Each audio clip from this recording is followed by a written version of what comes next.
get in the holiday spirit. Merry Christmas. We're here. Why are we here? Because I'm married to the game. Because I'm more dedicated than anybody in the business. Because it's fucking Christmas and it feels like a good time to make a little cash. So let's go. Merry Christmas. To no surprise, my guy Ronnie Lofton, first one in here to wish me a Merry Christmas. 2 years. Love you, Ronnie Lofton. Merry Christmas, boys. Vegas knows I'm telling you Santa hat. Kenny, I got the Chiefs hat here. It's going on soon, bro. I'm feeling a little hot. I'm not going to lie. I'm feeling a little hot. The Chiefs hat came off. This fucking hat I feel like I'm in an oven. But we're here. We're here. Put that minus 500 ticket in the trash, Pat. We're here. Merry Christmas, boys. I'm surprised anybody showed up. I thought I'd be talking to myself today. But I appreciate all you guys.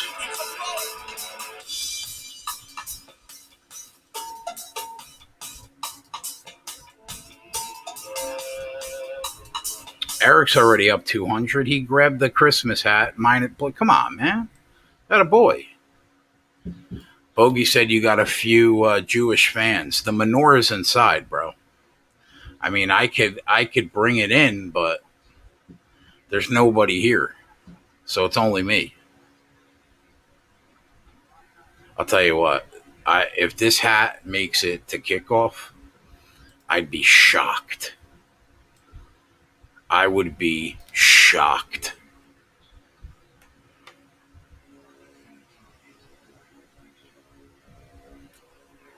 Merry Christmas, everybody. Holy Christ. How does Santa Claus wear this fucking thing all year? Tyler, I'd rather not talk about what's in the cup. It's Christmas.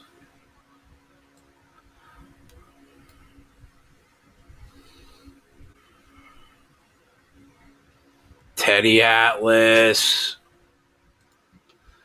All right, boys. Vikings, Saints. Talk about the game for a minute. Vikings are what we thought they are. 6-8 football team. We figured 7-9, maybe 8-8 at the end of the year. They probably win one of the last two, and they end 7-9. Interesting fact about the Vikings, though, they're in the top 13, both offensively and defensively in DVOA, which is shocking to me, especially the defense. But they are. I didn't think they played that bad against the Bears. If you looked at the game last week, they were pretty much identical in yards per play, total yards, first downs, turnover differential. But they dropped the game. They come up 6 points short, didn't get the job done. But still, did they play awful? Not really. As far as the Saints, man, they've looked terrible for 2 weeks. They dropped that game to Philly. Jalen Hurts gets his first start of the year. He comes up in the clutch. And the offense looked dreadful against Kansas City Chiefs. They come back. He has less than 300 total yards. And like I said on the show with Holden and Mangone, they only had the ball 18 of 60 minutes, bro. That's alarming. That's concerning, especially when the Chiefs could score on 2 plays every possession. The hat made 5 minutes. I'm done. It's over. Fuck this hat. I'm hot. I'm running hot. I'm running hot right now. It's running hot. But we're here. We're still here.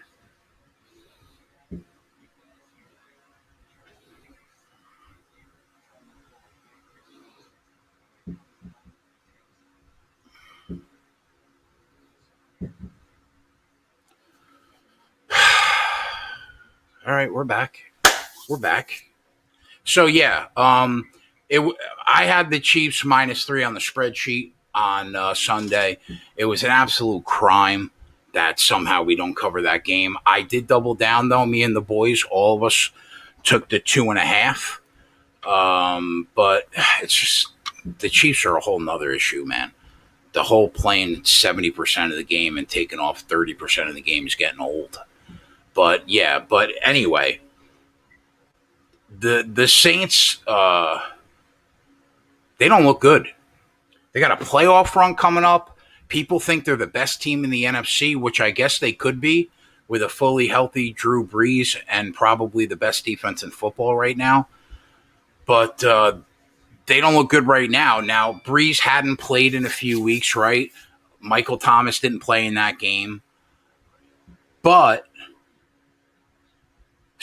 I don't care. I mean, say what you will. They still haven't looked good in 3 weeks. Now, initially, when I was talking on the Wednesday show, I leaned taking Minnesota in the touchdown.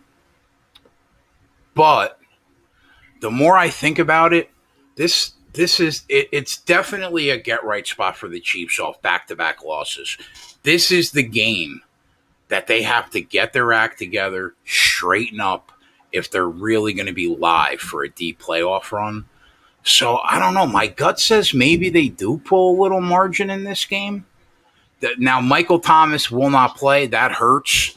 Now, we do know that Alvin Kamara catches a ton of balls when Drew Brees is playing as opposed to when he's not playing, which I don't know if Tyler put a prop in this game, but one interesting prop would probably be Alvin Kamara receiving yards over with no Michael Thomas, and the fact that Brees looks at Alvin Kamara a lot in the receiving game. With Brees, I think he's averaging like 68 yards per game receiving. Without him, it's closer to 45. So I think that you're getting a discount now. You could have got like 47 and a half receiving yards earlier in the week. I'm seeing 50 and a half right now at FanDuel. Let me check. I will read your comments, boys. Just give me a minute. I just want to see if there are any. Wow, yeah. So you could have got like Kamara around 46, 47 receiving yards earlier in the week. Now it's at 50. I like it less at 50. But statistically, he should go over that number with Brees at quarterback and no Michael Thomas. Those are the facts.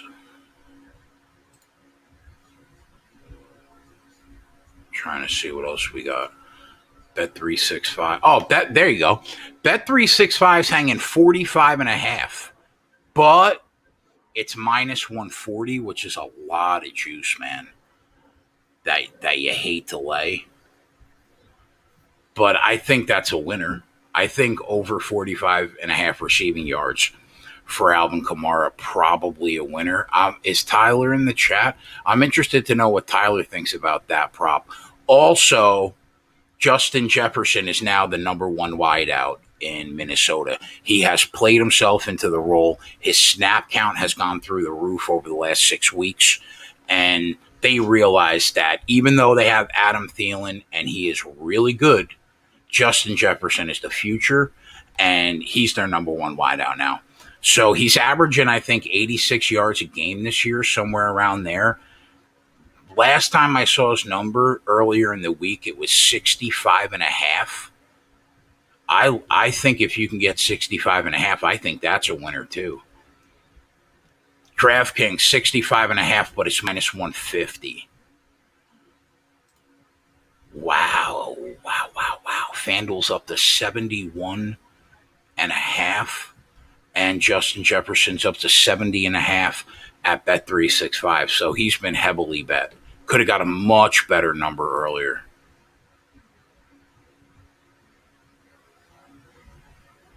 Tyler says, put it on the bottom, Jay. It's a winner, the Kamara prop. Yeah, I think you're right, T. I think you're right. I would have liked to get on that Justin Jefferson prop for the show, but I mean we lost like 5 yards of value, so we're not taking that. Kamara over 45 and a half. Receiving yards minus 139.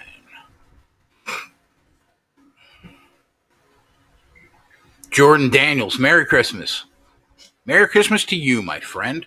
Benjamin, what's up? Bogey says double result Minnesota New Orleans plus a nickel. I mean, if you want to take a flyer on it. Now, JJ has a play on the spreadsheet. I thought I was trying to get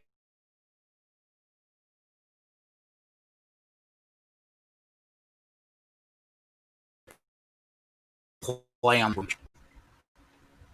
I is my screen okay? Yeah, we're good. I spent hours for our subscribers trying to find an angle to get on this game. I just didn't like anything enough. I'll tell you the one prop that I contemplated. Now JJ's got to play a first half play on the spreadsheet. I like it. I don't think it's a bad play. I said on the Wednesday show, which is a free show at Rumpure Sports with me, Holden Kushner, and Travis Mangone. I encourage everybody to watch it. We go through the best 6 games of the week from the betting angle and from DFS. So anybody, it's on Wednesdays at noon. It's a live show on Rumpure Sports. On that show, I leaned under 52. Now, clearly, the marketplace has agreed because the number's now down to an even 50.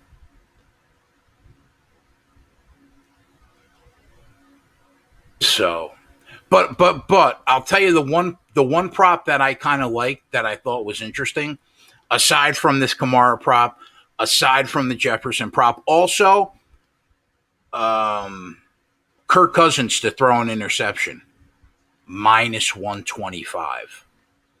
He's got 13 picks on the year. He's averaging about 1 pick a game. I don't hate that at minus 125. Not against this defense. This defense is good. So I don't hate that Cousins throws an interception minus 125. Um, I kind of like the Minnesota team total over. Now, Fox Bet had it at 20 and a half minus 130. I think if the Saints get the ball first and they have a sustained drive, we might be able to get a discount on that. Market wide, it's like 21 and a half minus 110. But if you go look at what the Vikings have done this year, they've gone over 21 and a half 11 out of the 14 games they played this year. Even though they lose, they still put points on the board. Now they are playing either the best or second best defense in football, so you can make an argument. Well, yeah, they might do that, but not against this defense. Go take a look at the Saints scores. There's a lot of low scoring scores on there, but take a look at who they're playing. It's nobody that's worth their salt on offense. The teams that have solid offenses score on the Saints. That's just a fact. If you go look at their record this year, so I lean, even if the Vikings lose this game, they could still find a way to get over a very low team total considering the amount of points that they've put on the board this year. Now, I do think that the Saints, off a bad defensive effort against the Chiefs, probably come to play today, and they play much better than they did against the Saints.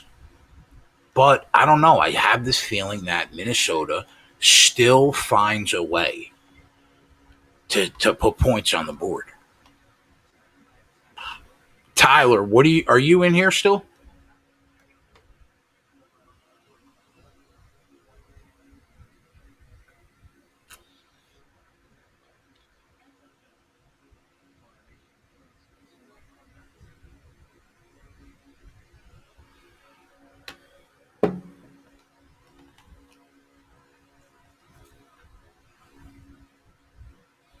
T, are you still in here? I want to get your thoughts on first touchdown props. Now, I mean, I think it's probably chalky. I think that I would probably go Dalvin Cook and Justin Jefferson from the Minnesota side.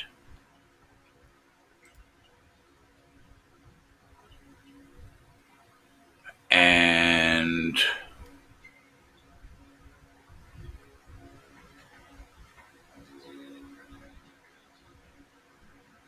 I would say Alvin Kamara and Jared Cook, or Alvin Kamara and Taysom Hill would probably be my two picks on the Saints side of the ball. So we could throw some, quarter unit, half unit flyers at the bottom. See the best number I can get. I do think that Kirk Cousins throws an interception today. Minus 125 is worth the play. Now, if you take a look, man, they run the ball a lot. Dalvin Cook is averaging 22 and a half rushing attempts this year per game. That's a lot. His total today is 21 and a half, but you have to assume that's only if the game is close. So Cousins is still going to be throwing the ball, man. He's still going to be throwing the ball. And my gut says Marshawn Lattimore, Malcolm Jenkins, that defense probably comes up with a pick today. So you know what? We could throw that at the bottom too. Half unit. Cousins, INT, minus 128. Only a half unit though. Just to have some fun. We're not looking to get hurt, boys, on Christmas Day. That's the one thing that we're not looking to do.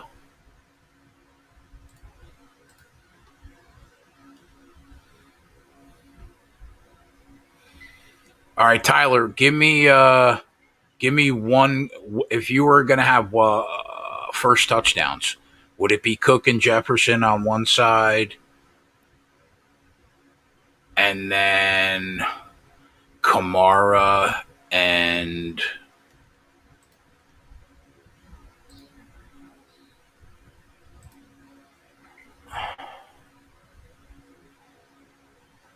who did I say?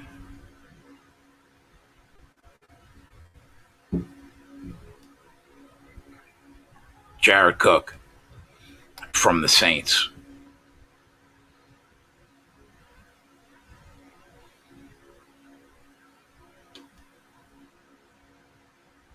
Jefferson, Cook, and Kamara Smith.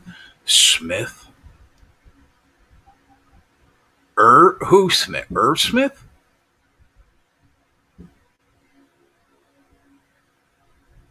Oh, Traquan. Traquan Smith. Got it.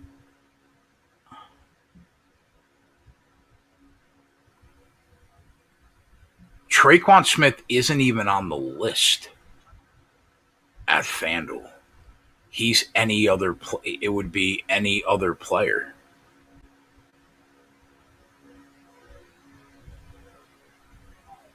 Yeah, I think he's not in T.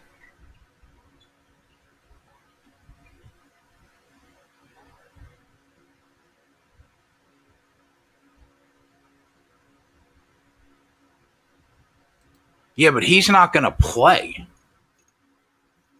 So I would say no.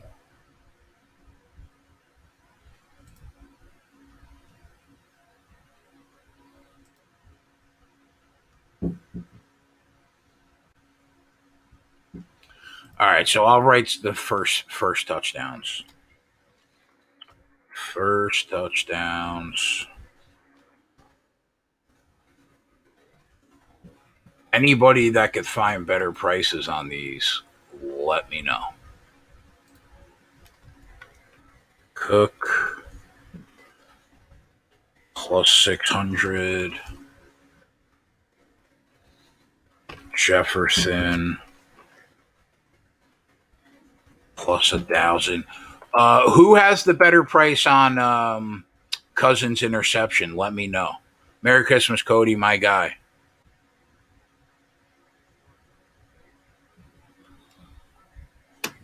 Kamara plus 500.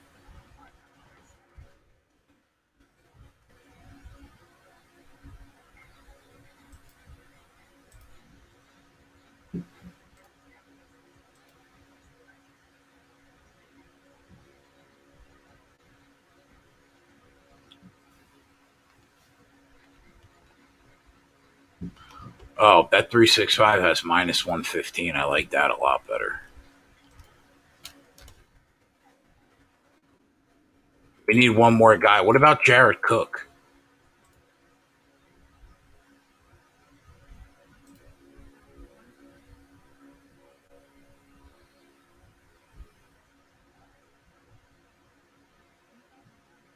Give me a wideout for the Saints, Tyler.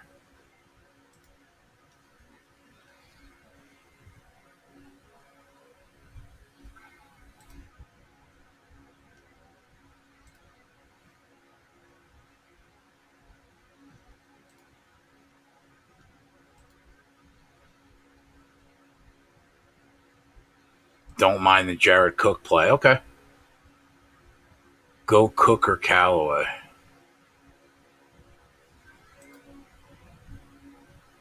Let me lock these in for myself real quick, boys.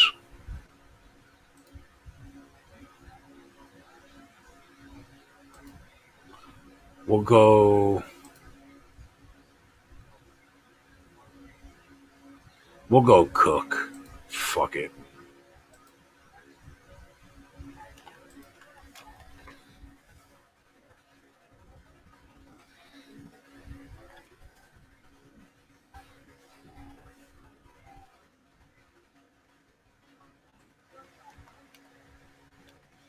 We'll go Jared Cook.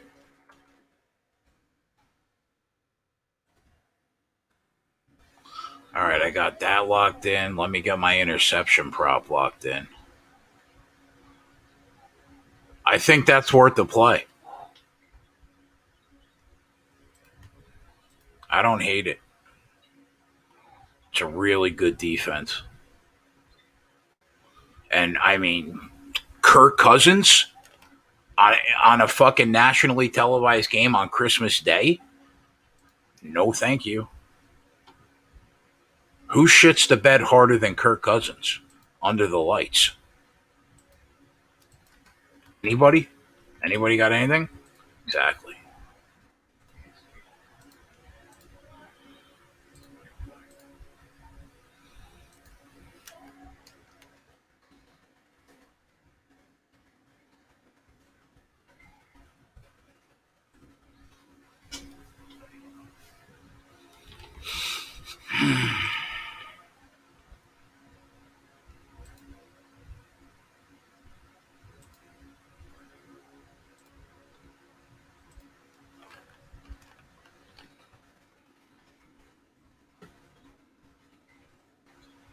All right.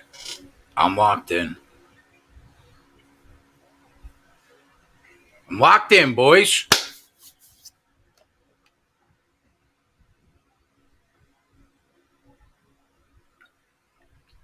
I'm ready to go. We're here.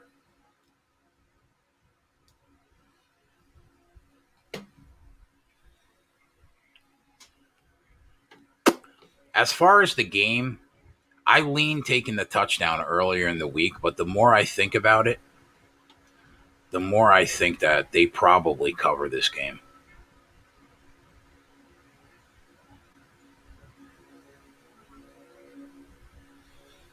Wow, JJ murdered that first half line. Wow, I said under 52 on the Wednesday show. That's 49 and a half right now. Jesus Christ.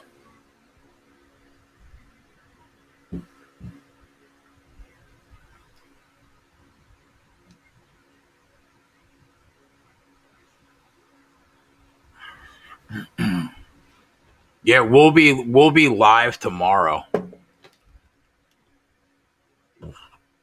I'll tell you what though, like if I put a live play on the spreadsheet, which I might, it's probably going to be that Minnesota team total over. I just don't want to pay I don't want to pay 21 and a half. I think we can get better than that.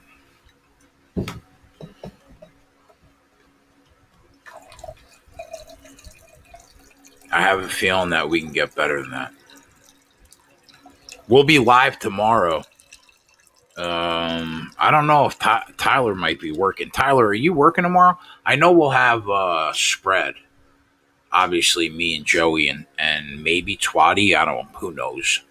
Last time I heard Twatty was in the city trying to fuck a hot chick, not a toaster, an actual hot chick.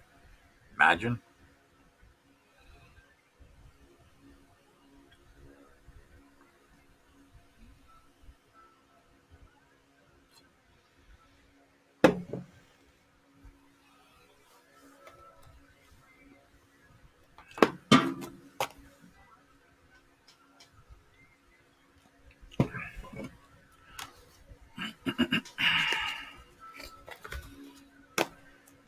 Minnesota, number one team the last 2 years, 14 and 5 against the spread after a loss.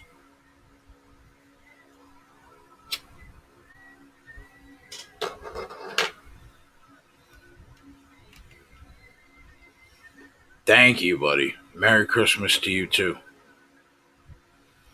Yeah, my my daughter had a good day.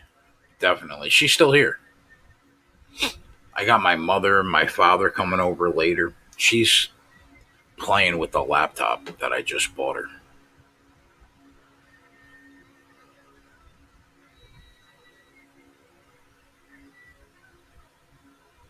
RV exploded in downtown Nashville. Fucking people, man.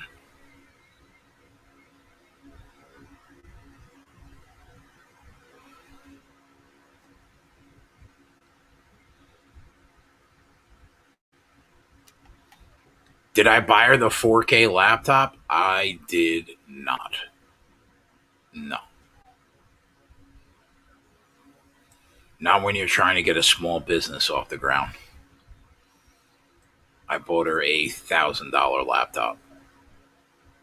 Actually, 1250.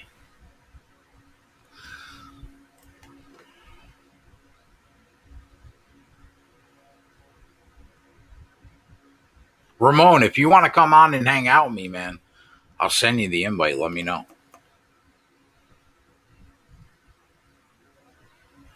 Unless you're dealing cards on Christmas Day.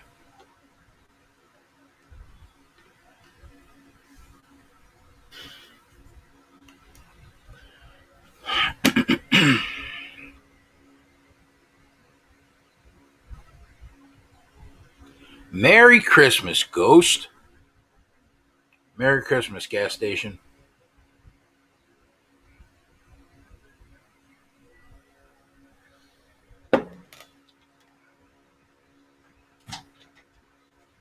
You need anything? You took the hat off? I took the hat off, yeah. Why? Because it's like an oven. Oh, is it? Yeah. It's like an oven. He said the hat's like an oven. All right, goodbye. All right. Enjoy that laptop, kid.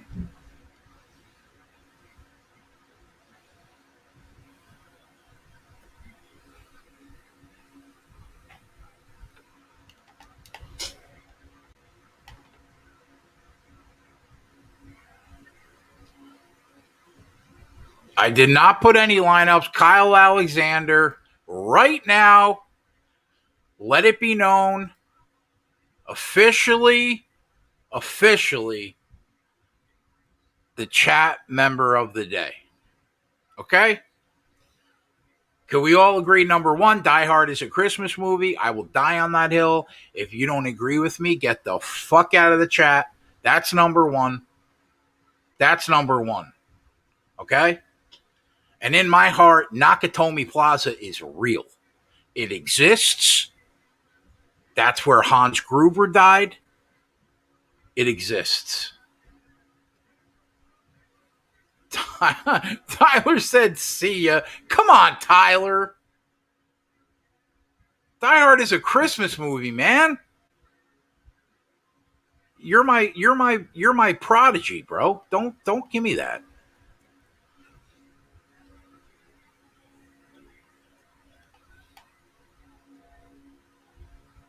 I didn't smoke any. I didn't smoke. I haven't smoked weed in 10 years. Let it be known that Spread's girlfriend sending me some magically delicious chocolate chip cookies, though. So we'll see how that goes.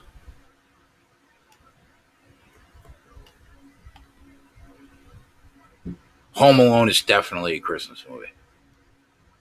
I agree with that. You know what? I'm gonna send an invite to Ramon. If he pops in, he pops in.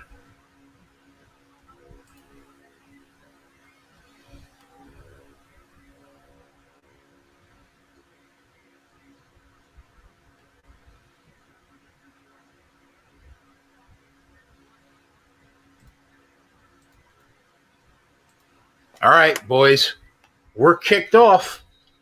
Let's make some money today. Yeah, Kamara at 46.5. That's good because in most places it's like 50.5. Yeah, I'll be on the show for that, Tyler.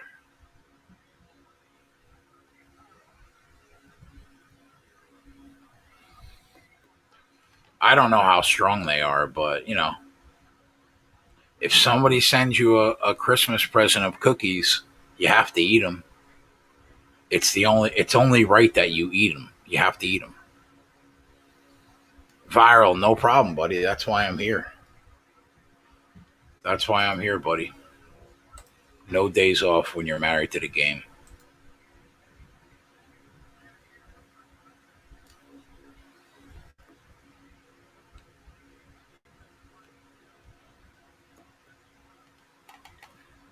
All right. Nice run by that was a run, right? For Alvin Kamara. Brees did not look good last week. You got to hope that those ribs, though, are another week healed.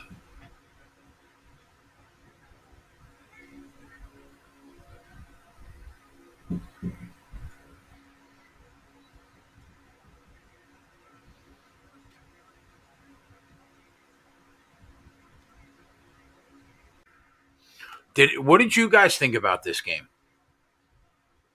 Did you guys take the touch? Oh, Ramon, there's my guy. About this game. What's going on, buddy? I can't leave you alone on Christmas. Am I coming through? You're coming through, man. Okay. Hello, everybody. I'm alone on Christmas. Thank you for coming to hang out. Oh, let me turn my background sound down. What an amateur. Here we go. Merry Christmas, my friend. All right. I'm good. Thanks, Jay. Great to see you guys. I'm so proud of all of you. I'm trying to watch as much as I can. I'm watching a lot more, though. I quit the card room, Jay. I couldn't do it anymore because of why the pandemic. I couldn't walk the walk out here in California. It's kind of a weird situation. Your audio just went out, bud. Let me dump the headphones. That'll probably work better. So they're still out there dealing cards, huh? Yeah, and not much else is open. Wow, good for you though, bro. I hate to see another person like not working though. So many people are like struggling. Well, I can get by. So I know that you bet as much as I do, if not more. How's it going? I bet more in volume, but not in amount. And the pandemic's been great. I mean, this has been I'd never say I wish there was a pandemic every year because that would be a terrible thing to say. But if came down to sports betting, a lot of things have kind of fallen into place. Granted, there's been some goofy results as well. We know that, but hello Definitely. to everyone in the chat. So great to I've seen all of you over the weeks. Not in the exclusive Run Pure Sports chat, but Yeah, we need you in that Discord, man. I'm kind of sad that you're not with us. okay. Well, I've been hanging out in Go that ahead, old. Kamara. Go ahead, you beast.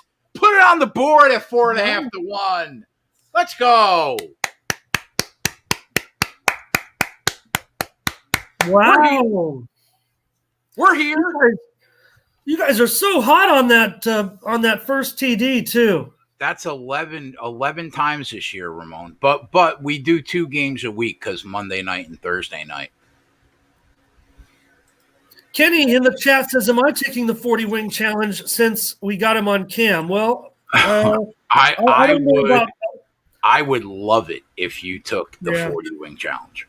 anybody who reads the chat and sees. I'm people don't invite me out to eat because I'm such a slow eater, but I will eat this whole bottle of KFC coleslaw before the end of the first half.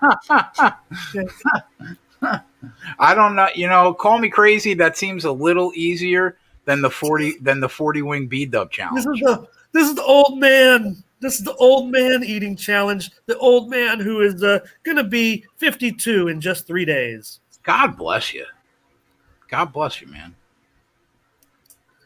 So I love this is a manageable card on Christmas. I haven't always had a huge betting card on Christmas Day. Of course, the NBA has been playing 5 games for a while, but you got the 4 college basketball games I'm watching all day. They're playing the Big Ten one after another. Marshall and Buffalo are tied 10-all. Midway, 6 minutes to go in the third quarter. Yeah, you came right in and Viral wanted you to go right to work. Jay, Ramon might have an angle on the Marshall Buffalo game live. They want you to go right to work. Man, can you believe the defense has been played in this game? I think people were expecting a high-scoring game, and I certainly was too. Buffalo faded a little bit down the stretch. Patterson got hurt last game, but a great game right now. Ball at midfield, 10-10, 5.5 to go. JJ took Buffalo team total under 30.5. Great. Yeah, that was a sheet play.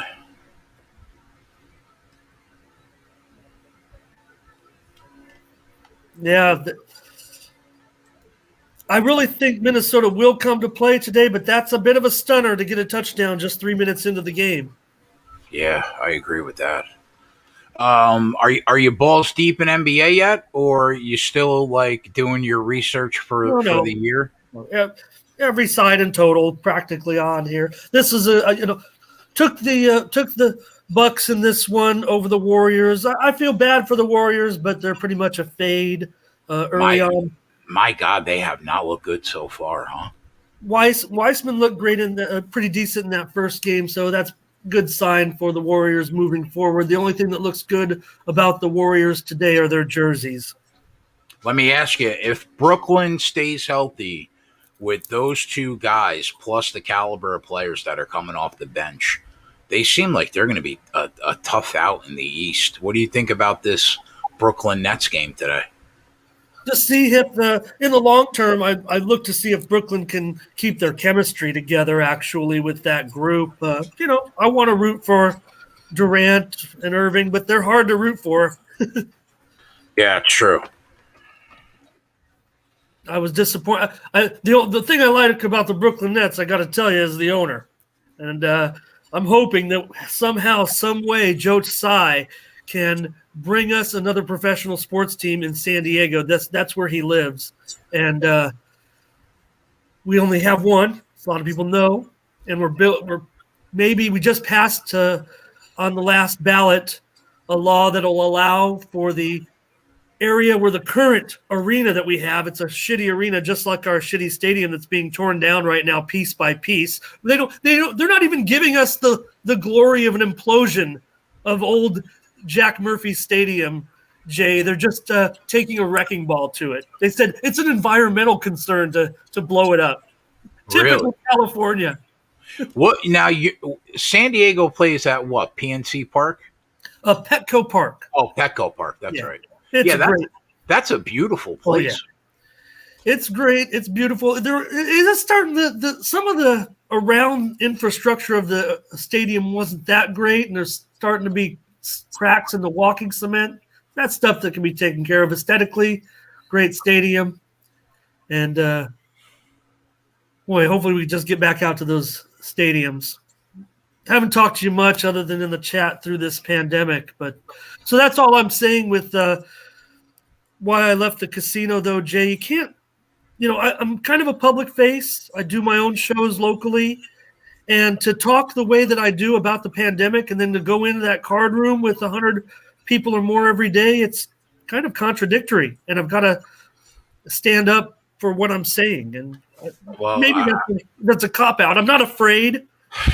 I respect it. I'll tell you that. So, you battle through it. Hope my background's okay. Kind of caught me off guard, but I'm not going to go back to the green screen, I don't think. Listen, I'm not talking to myself, so no. It's great to have you on. It's Christmas and talking to all of our friends in the chat. And miss any of your show buddies that are out there. I saw Tyler in the chat. Merry Christmas to all of them. I love all the new team that you've gotten together with there, guys that I followed before the Sports Keg, guys like Big T and guys who were out in the industry. Oh, you knew Big T from years ago? No, just following the videos and everything. I've been into this quite a while. Do you do daily fantasy as much as the sports betting? Yeah. I'm looking at. I'll look at my lineups right now. I only played NBA and college basketball. I did not play this single game slate today. I really didn't see in a single game slate. I always want to have, there's so few variables. It's not like a bigger slate when you have multiple teams. So a lot of times, if you want to win some good money, you could play smaller games and try to cash. But in a bigger slate, you do want to have a player who you might think is either totally under-owned, a 10% or lower guy, or a sleeper guy, a sub who's going to be coming in for an injured starter, someone that you can have one-off that can help you get that big cash. And I don't know. I see a lot of starters in today. I don't know if there's really would you say there's a big name that's in the lineup today? I mean, Michael Thomas is out. Right. So I'll tell you, man, the guys on the other side of this business, they blow me away. It's nothing to them to cash a $50,000 ticket, $100,000 ticket. They are so good at what they do. It's unbelievable. Well, they probably, I see them when they're cashing. They're not getting too excited. We're playing high volume, and we're winning. But boy, it'd be tough not to get excited about something like that. I get excited when I get a 4-figure score. Yeah. Definitely. I got my my graphic from FanDuel, your 2020 year in review. Yeah. And the biggest win I had was 10.5K. And I'm looking at these guys with their $100,000 screenshots, and I'm like, man, 10 years ago, I think I went the wrong way. I should have dove into fantasy and not sports betting. Well, I love it, and one interesting thing about it is the DFS is legal in California. Sports betting isn't. I mean, of course, that doesn't stop. You're on your way, though, right? It's going to be legal. Yeah, but it's still going to be probably 2 more years. There's a big hassle. That's one of the regrets that I do have about leaving the casino. Indian casinos have such a big impact on the gaming industry in California. It's quite likely that the first incarnation of sports betting will be on reservation property only in person. They are so weak. They really couldn't even get together right now to plan for any mobile betting, or maybe they don't want to. We're looking right down the field, Ramon. Touchdown, Dalvin Cook. Yep. Wow. Did you bet any team totals today? The No, one team total I'm just I Minnesota and like over. Minnesota. I'm just Minnesota and over. Oh, over looks strong right now. I do rely on a hardcore Viking fan. Of course, I'm going to do my own research, but you really like the team to come out and be competitive in this game. Yeah. Brooklyn now by 37 points. So, what do you think about this Brooklyn Boston game? Did you bet a side in that game? No, I'm going to be on Boston here, though. I think getting what three now, Yeah, 3 points now. So I'm going to be on Boston in this game as my play.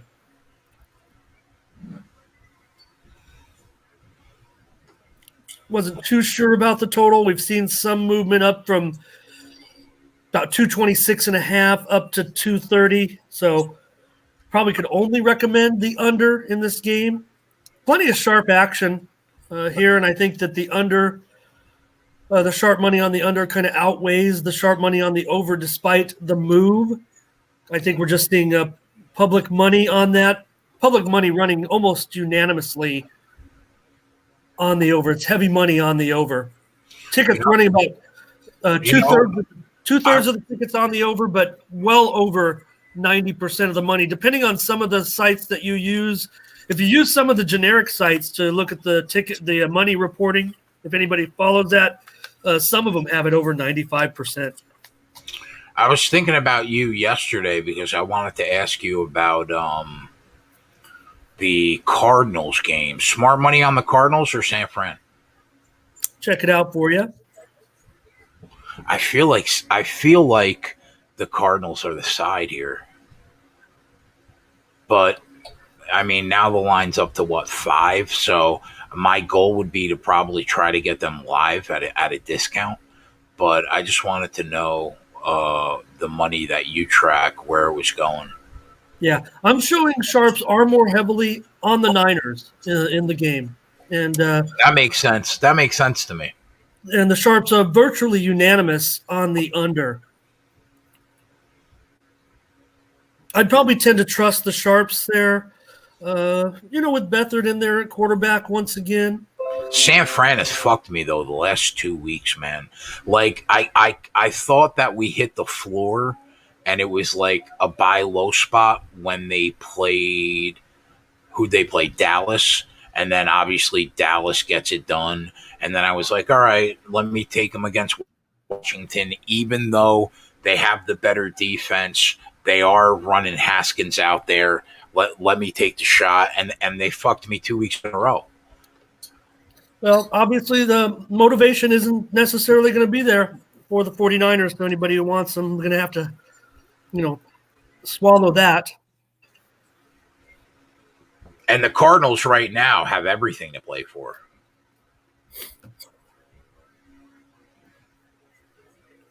Yeah, I don't mind them, but I don't know. Might be trusting the sharps. I might have to buy that up. Might have to make sure I'm getting at least 6 or 7 there. End of the third quarter, Buffalo and Marshall tied at 10. That's going to be a good finish. What side were you on in that game? Buffalo and the over.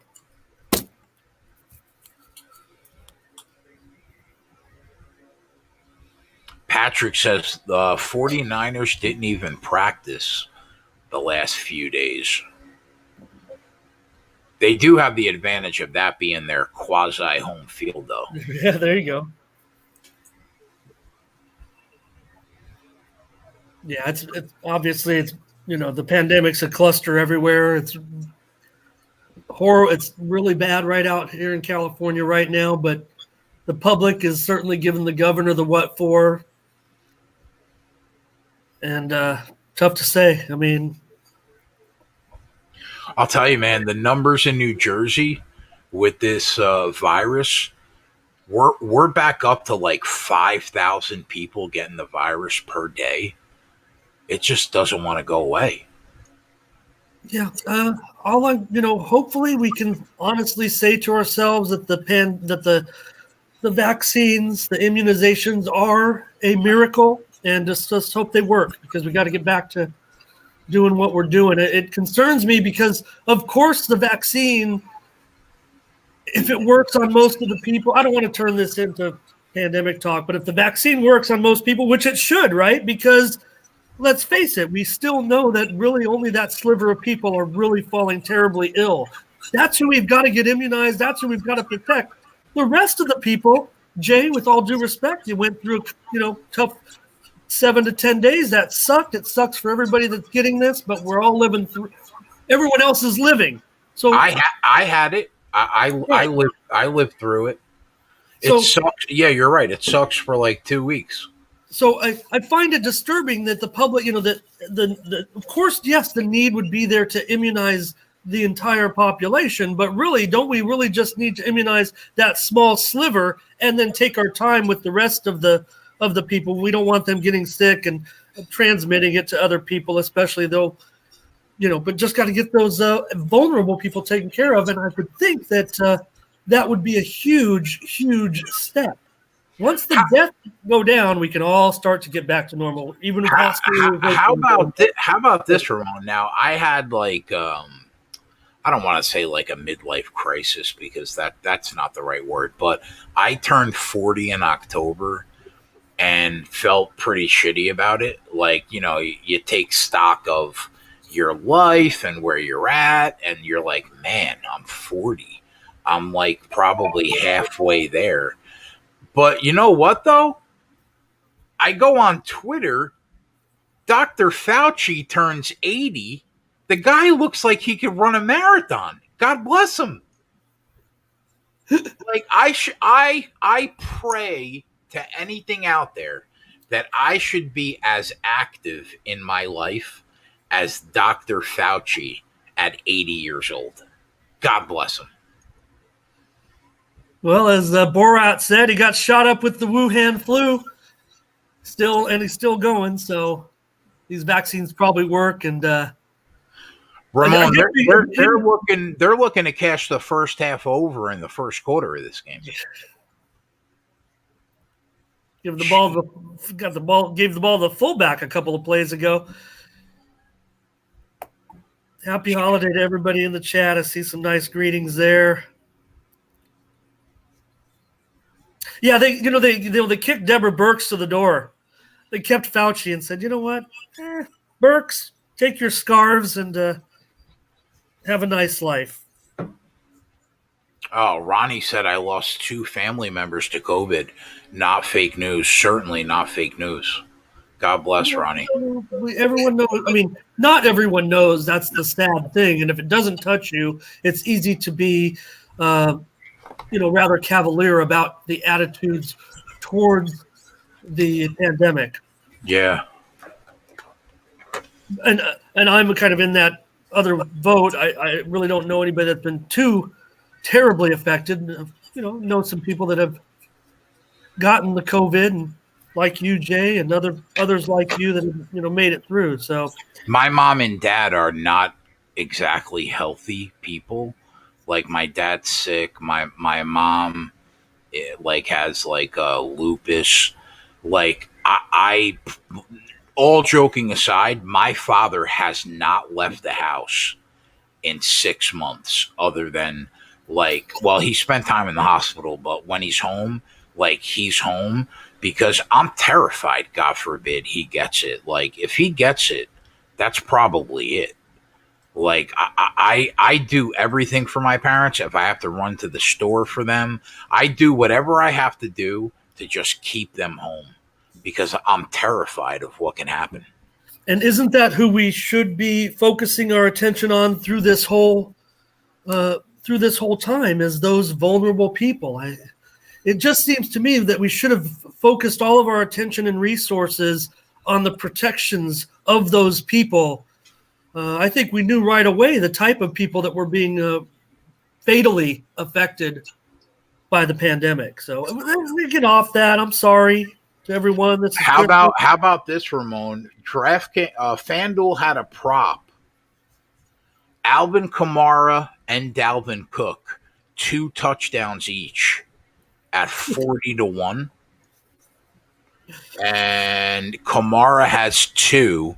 Dalvin Cook needs 1 more and to cash that 40-1 prop. That's crazy. We're seeing we're in the first quarter. Yeah, we're seeing that Minnesota defense we saw early in the season. All season, but what's your thoughts on Football Outsiders and DVOA? Because 2 things that caught me off guard this week was, number one, Tampa Bay is the only team in the league in the top 5 in both offense and defensive DVOA. That doesn't meet the eye test to me. Number 2, the Vikings were the 12th best defense in terms of DVOA, and that doesn't meet the eye test to me either. I feel like it's flawed. Well, their popular ratings, I think that you would think the Tampa Bay defense, you'd think that they still could keep it together. A lot of times when things fall apart offensively, it does have an effect because of the type of field position it can put your team in and things like that can affect.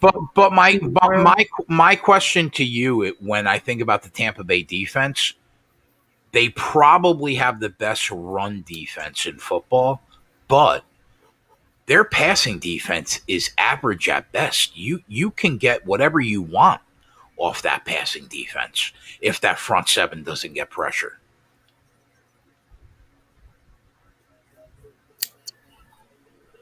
I think the Bucs are just going to need their chance in the postseason. I think obviously the NFC is going to be a little bit more wide open than maybe the top powers of the AFC. But who are your top 3 teams right now in the NFC? Is it Saints, Rams, Packers?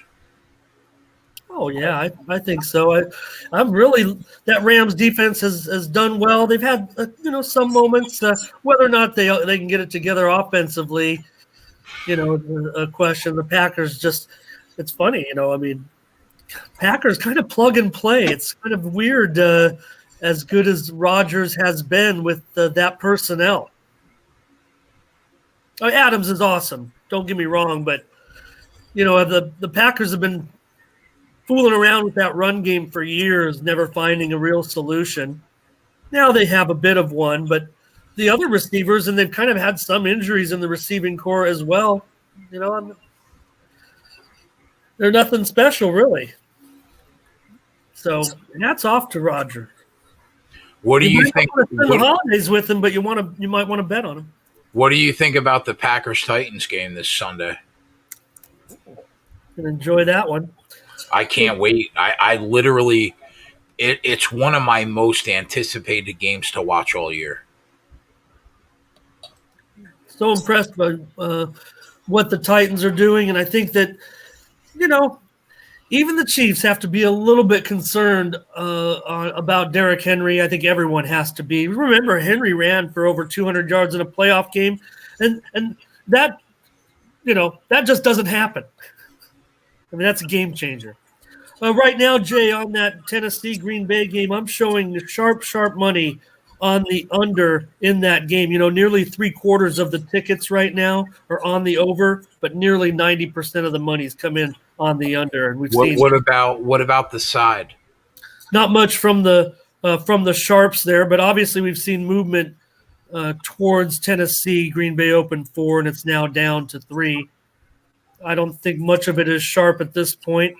Tickets are running 3 to 5 in favor of the Titans, but the money's coming in at nearly 80% on Tennessee. And I'll tell you what, the look-ahead line was 4.5 in that game. Yeah. What has happened the last couple weeks for that line to go from 4.5 to 3? I don't understand why that line has moved. I feel like 4.5 is the right line, and right now you're getting value on Green Bay.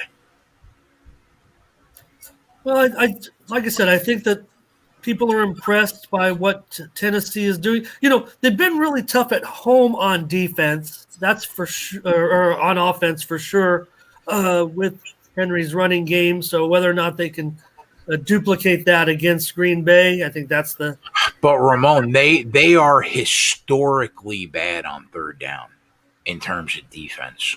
Like one of the worst of all time on third down. They cannot get off the field. Tennessee. They'll put up 40, but they're going to give up 35. that shouldn't happen to a team that relies so heavily on a running game like Right. Henry provides. Right. Now, if you take a look at the Green Bay defense, their biggest liability this year has been stopping the run, which obviously you would think bodes well for the Titans. But I mean, if you look at Ryan Tannehill's numbers compared to Patrick Mahomes the last 16 games, Ryan Tannehill's better than Mahomes. Number wise. He's been terrific. He's a winner. I mean, that's Yeah. What were your thoughts on my 14-1 ticket for the New York Jets to go winless? And obviously, you know, I'm a diehard Jets fan. Trevor Lawrence goes by the wayside because they decide to beat the Rams. What were your thoughts on that game? right before kickoff, I just put a 20 spot on the Jets money line. No, you didn't. Yeah. Obvious. You know, it's easy to say now. You can see it was not a great spot for the Rams in that game. Jets played hard. Your Jets played hard, Jay, and it sucks. I'm sorry. It makes me sick to my stomach. You had the right ticket. How about this? If you bet $200 last week on a Bengals Jets parlay, it paid $20,000, and not only that, the Jets cover in that game was the biggest underdog cover since 1995. 17.5 point dog wins outright. 25 years. Yeah, and the Bengals were a good money line play, and I don't parlay, but did have a couple tickets this weekend on those big dogs. What's your thoughts on Pittsburgh? I'm scared for them. I'm worried for them. Problem is they can't run the football. But you know what? They kind of refuse to run the football. It makes it a little bit easier on defenses, and if receivers could just hold on to the ball a little better, it might make this type of offense that Ben wants to run more effective. But when so much of it is hitting players cutting across, short passes, got to hang on to these. Just a couple of drops can change a game. So that's obviously the strategy they're using right now is, Ben with short passes. They just almost refuse to run the football. Does Roethlisberger look healthy to you right now? Well, I think that there's a timetable with that elbow, I would think. Hopefully he can continue to work on it and it can get stronger. Maybe not this season, but for the last, if he plays any more in his career, I would think he would. And I think that's the problem right now. I mean, you can see that scar the way it's on his elbow. It's got to limit him somewhat.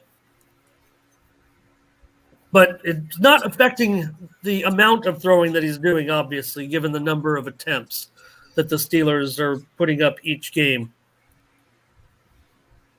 But, with Connor, just can't stay in the lineup. He can't stay healthy. They don't want to run a lot. Snell, not a sufficient replacement. But I want to root for Pittsburgh. Yeah, they feel like they could be one and done in the playoffs the way that they're playing right now.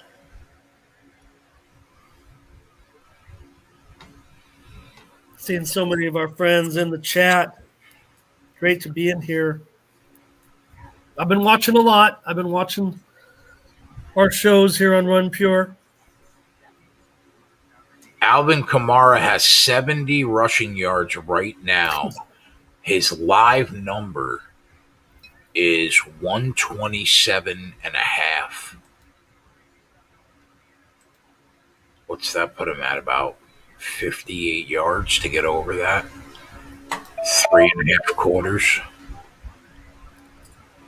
Some news just coming across. Clyde Edwards-Helaire will be out of the game this week for Kansas City against Atlanta. Really? CEH is out. That one just coming across. What's your favorite side this week in the NFL? I don't know. Maybe I'm looking at Jacksonville. I might be looking at Philly.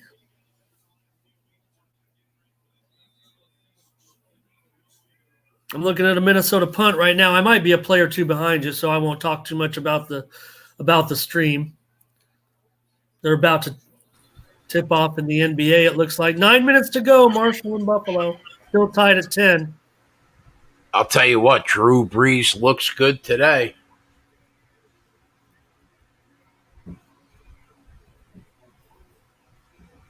Yeah, it's funny, so much criticism, Jay, about all these aging quarterbacks.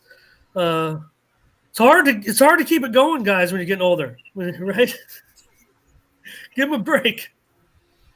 Yeah, I mean, the 2020 NFL term of the year has to be noodle arm, right?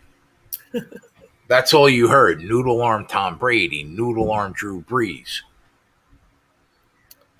It's tough, you do have to have the big ball, but I don't know. So much of quarterbacking has to do with experience. Yes, a little bit of game management in there as well. Otter says his favorite bet of the week, Rams +2. I got to tell you, man, I'm a little worried. My gut says that the smart money is on Seattle. So far, we've really just seen one big move on Seattle. Maybe they took one big hit, and the Sharps are kind of split on the total. So I'd say right now, Sharps definitely I would say Sharps siding to Seattle, but not a lot of volume yet from Sharps in that game. Money's running pretty heavy on the Rams. Just looking at probably 85% of the money currently on the Rams. Most of the money's on the total to go over. Nearly 3/4 of the tickets and close to over 85% of the money on the over in that game, despite the holding steady 47.5. I like it over. I like it over, Jay. I'm pretty sure I'm going to be on the over in that game. I don't disagree. I don't disagree with you there. Man, the Saints are just going to get whatever they want today on offense. You got guys like wide open.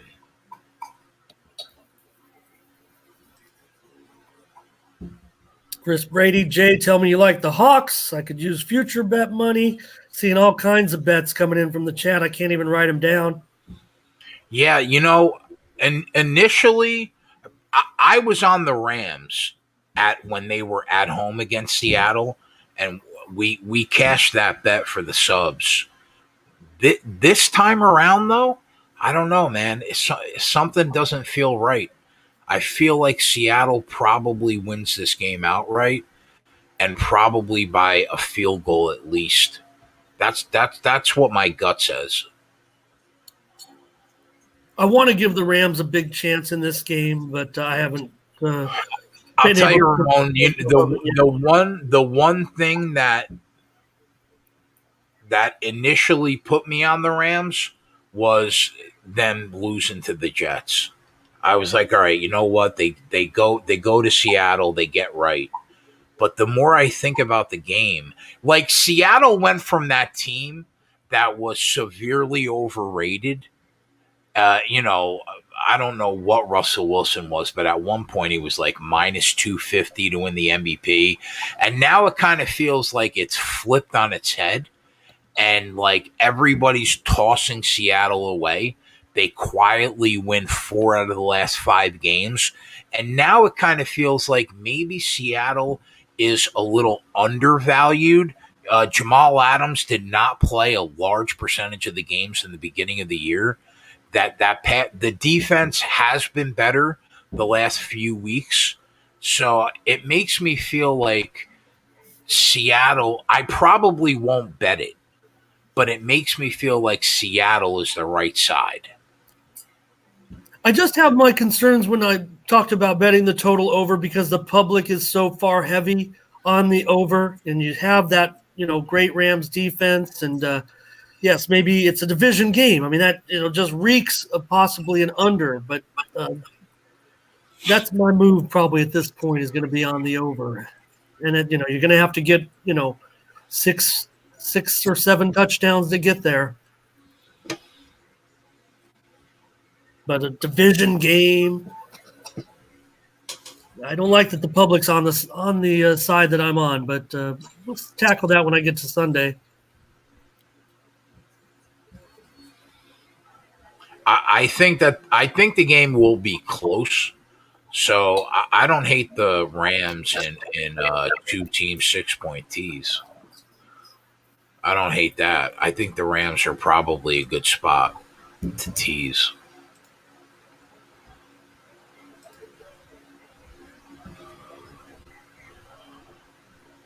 Looking at some of the chat. Are we going to get a caller? I'm looking at the screen here. We're going to get the callers have been that's just been a great addition. Do you like it? You like the callers? It's funny because obviously you can just send a link, right? But you can't trust anyone to come on screen. They might do something crazy, but yeah, some have been pretty funny actually. Yeah, I like it. Yeah, the numbers at the bottom of the screen. Everybody's welcome to call in. Call in and make fun of me if you want. But if you need somebody to, fill in, Jay, I got time now. You're back in the game? Oh, man. I feel terrible leaving him hanging like that. What happened? Yeah. Thanks, Y2J. I won't take it as hard as Tyler. If anybody wants to call and make fun of me, I'm easy prey. I kind of roll with it. I'm very self-deprecating. I'll probably join along. Nah, you're like the nicest guy, bro. Yeah, that's just my persona on cam.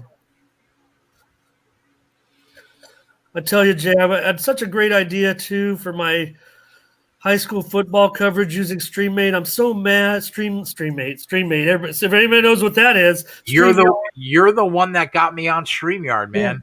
Yeah. So I just have a great idea for my high school football coverage, and I couldn't wait for it to happen this season, and then the season got canceled.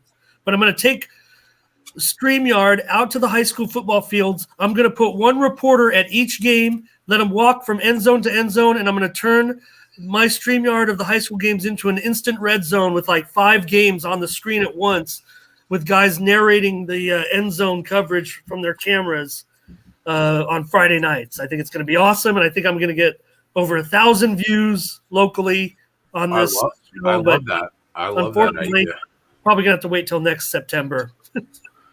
I don't even think we can get a season going here in the spring, even though there's been a little bit of talk that if the pandemic could subside, they could do it. But I just do you cover any nationally ranked teams out there in San Diego? In high school football? Yeah. No, but our best team is a pretty well-known team that people may have heard of. They have some pretty famous graduates. Helix High is our strongest team, maybe the strongest program in the county that I cover. I cover only 14 schools, but Helix High's had some pretty predominant players go on to the NFL, guys like Reggie Bush, Alex Smith. They played on the same team in the same backfield, believe it or not. Oh, wow. And they've had some other alumni as well. Carl Durrell, the head coach of Colorado, a hot coach right now, had a great season. Went to that school. And another guy, wannabe handicapper from Twitter, who sometimes comes on live streams, Ramon Scott. He went to that school. I've heard of him. Oh, how does Kamara drop that Hello ball? to Chris, Y2J, Sumner, Honor, Ronnie, Viral. You got to catch that ball, Alvin Kamara. Come on, man. Viral dad does Friday night high school production out here. Viral, just give me his name if you can in the chat. Maybe I have run into him. Ramon, I'll be right back, bro. You're Okay, running. I'll hold it down. Uh-oh. Oh, boy. Look at got my ugly bag. I could use the green screen, guys, if I wanted to. I should look more professional for Jay, and just want to take this opportunity since I'm on the Run Pure Bets channel. Tell these guys what a great job they're doing with their shows. I'm really enjoying it, guys. Joey, JJ, Tyler, Spread. Of course, Spread's my guy. And Twatty, Mangone. Really enjoying it. So I'll talk to you guys in the chat while they're not here. Don't want to do anything to jeopardize our Run Pure Bets, Run Pure Sports and Run Pure Bets connection. I'm a couple of plays behind on the stream, you guys. So if I say something, you might have already seen it. I'm on 1st and 10 with the second quarter just starting. Brooklyn and Boston just underway now, 10-9. Brooklyn on top, 7 minutes to go. And just 6 minutes to go in that football game. Marshall 10, Buffalo 10. There's another basketball game coming up in just a couple of let's see, about 40 minutes. It's going to be Michigan and Nebraska, the third Big Ten game of the day. Michigan opened 8. They're now 7.5. The total opened 146.5, now up to 150.5. There's been plenty of sharp action on the total in this game, but it's been rather mixed. And not sure what to make of the sharp action in that game. I know that I didn't give anything out in that game yet. I might come up with something yet. Any suggestions in the chat? Michigan and Nebraska.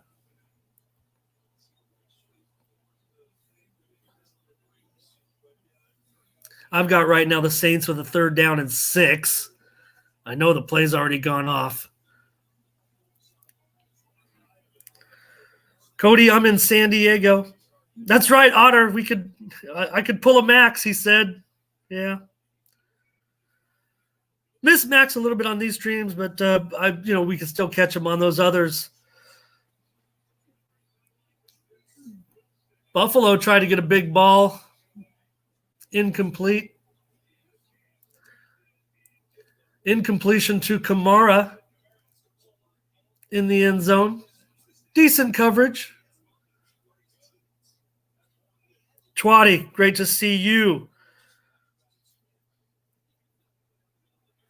Great to see you in there. Love watching you on the stream. Love what you guys are doing. I like when it's free. I'm not a subscriber. I guess I should subscribe. Maybe it's just lazy. I should subscribe to these guys. Everyone's having a great run with their success since these guys have gotten together. They put a real good team together. There is a field goal, making it 17-7, 14-12 to go in the second quarter. See if we can get a live line to come out now with that adjusted score.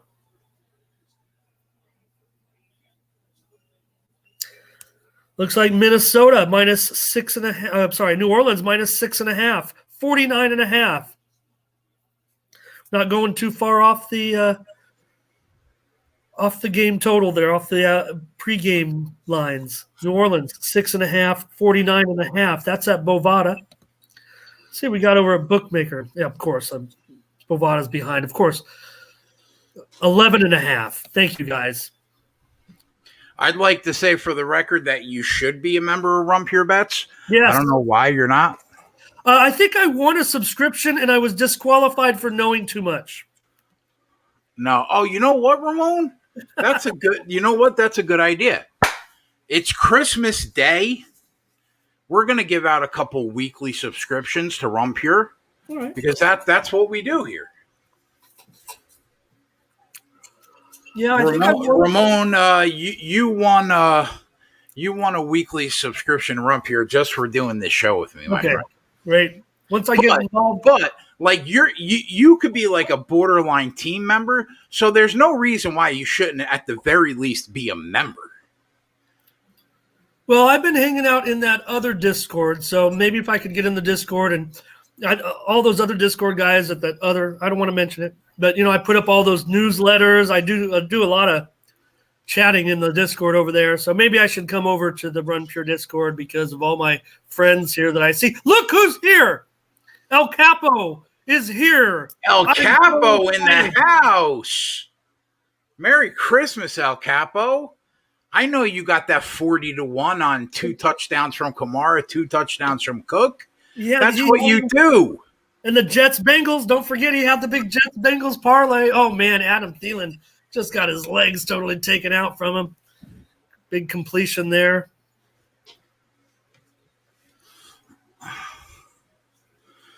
Capo. Those calls, though, God, those were funny. And the eating challenges have been great. Oh, you're in the Discord that Twatty started? Yeah. Well, if you're in the Discord that Twatty started, you should be a I member. got my own channel. What are we doing? Yeah, I got plenty of time on my hands now, guys. Thielen. All right, how many likes do we have in this video? Let's go. Oh, see, no, it don't matter. Who gives a thumbs down on Christmas Day? Scrooge? Come on, man. All right, give me every 50 likes. We're giving away 1 week to Rum Pure. It's Christmas Day.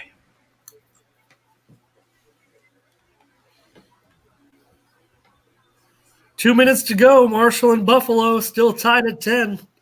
Twatty's in the chat. He'll give Twatty will give the trivia question. He's the trivia guru. Oh, does he have it? Okay.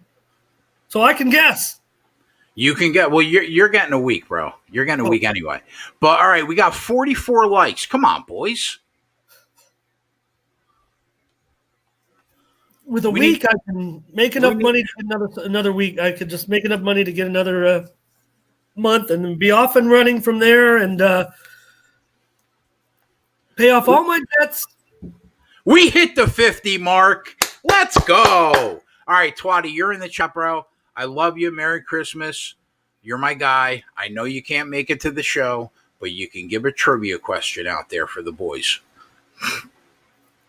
And I don't know if you saw earlier what I said. I thank you, Jay, for inviting me here and being the guest, since everyone, certainly with their families, we want them to be with their families. And, my family's out of town, so I don't really have anywhere to go. So I said in the chat, you guys are the closest thing to friends I've got. So here we are. We love you, buddy. Merry Christmas, Steve. All right, Twatty's giving out the question. I will put it at the bottom of the screen. See, and I like now it's not necessarily a stat-based question. It's something personal about, and so I just can't. So we know that you've been around. Yeah. Exactly. Oh yeah. You could probably answer all these questions that Twatty gives. The answer is shit in the box. Oh, that's a good question. Oh, well, I know that I can't. That one will be. I think someone will actually get that. Oh yeah, definitely. I think they could. I just won't say anything. You cannot already be a member. Okay. If you don't have a subscription, you'll get a week if you name Harry Home Alone. No, come on, boys. Twatty has said Ramon's nickname on this show over the last 2 years. Probably 1,000 times.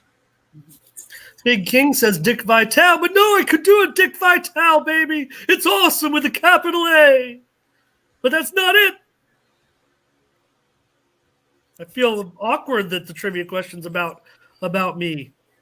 And no one's getting it. I'm surprised now, all of a sudden. I mean, if the people in the chat want a hint, all I'll say is think WWF. Yeah, that's going to give it away. Think like 1993 WWF.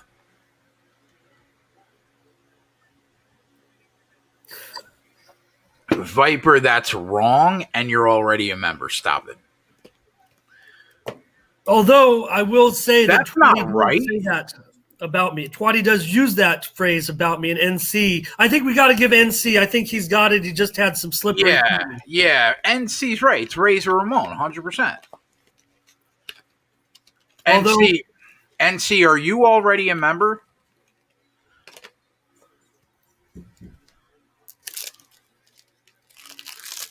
Viper's already a member, Twatty. And you say Razor Ramon, Raymond Ramon, you say them all.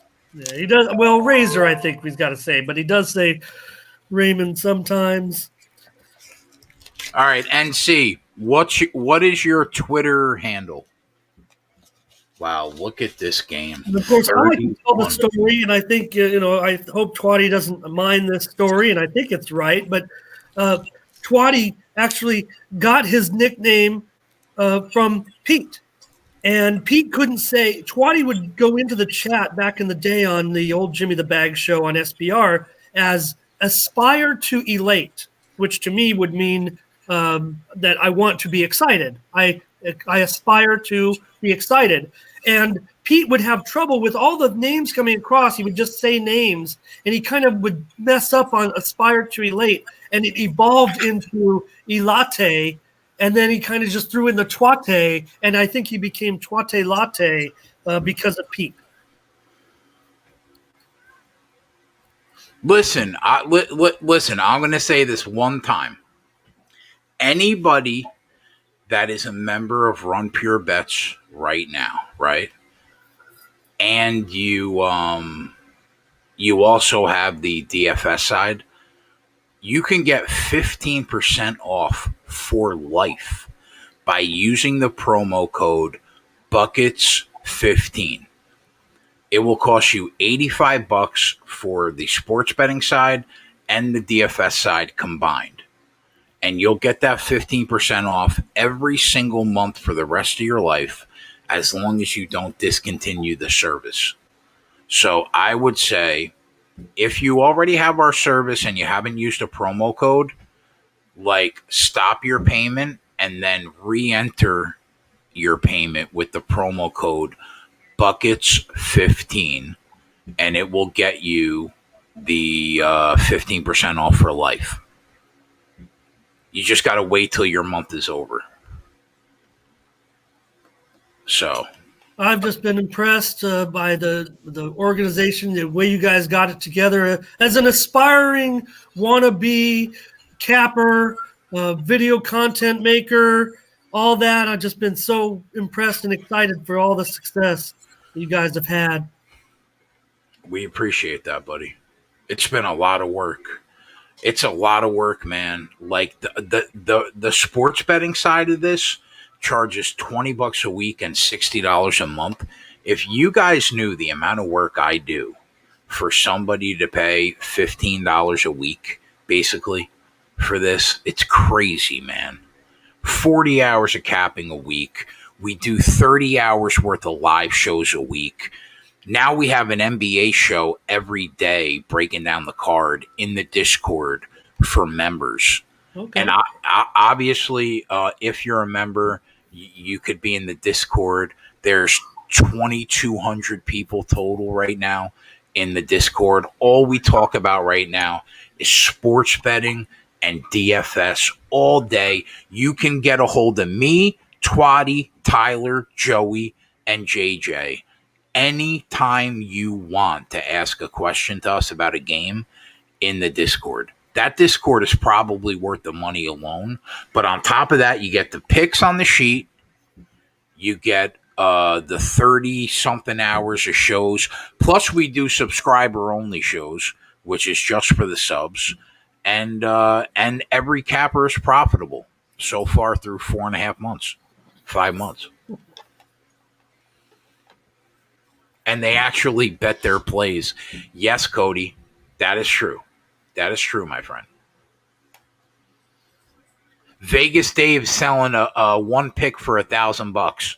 You can get a 1.5-year service to run Pure Bets for one of Vegas Dave's picks.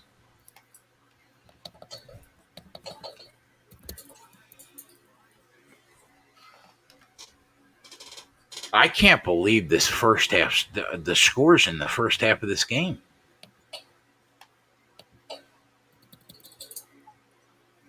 Buffalo is at first and goal right now. Ron said they got a touchdown. I might be behind. I did see Mark slam the ball on the goal line, but maybe they marked him just short at the 1 yard line. Buffalo about to go in. There's a minute 54 left in the Camellia Bowl.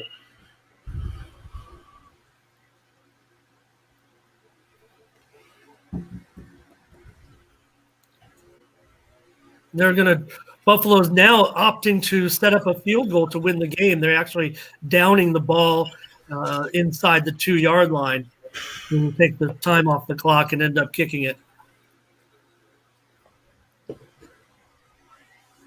Okay. Kenny's got the update in there.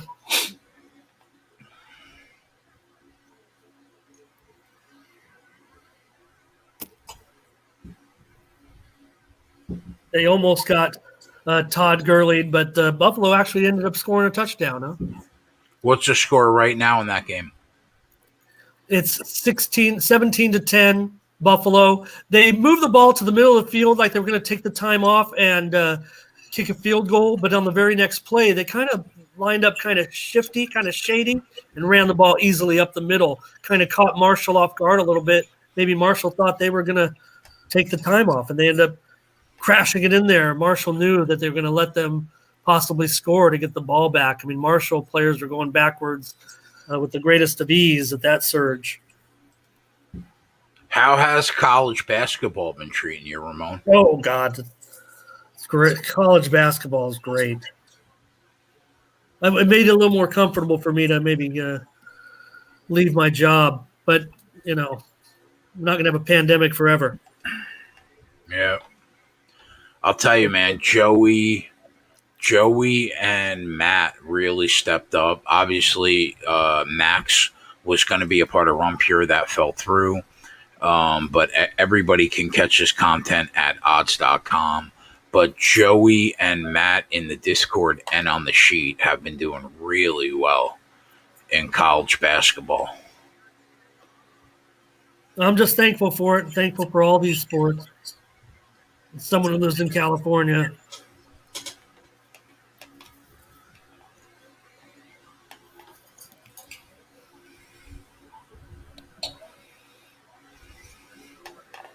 Joey's looking to take the shirt off for Christmas. I love it.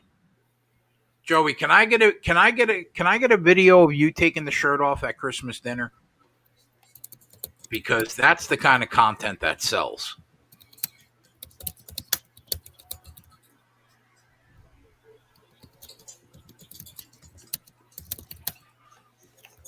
Man, they cannot stop Kamara.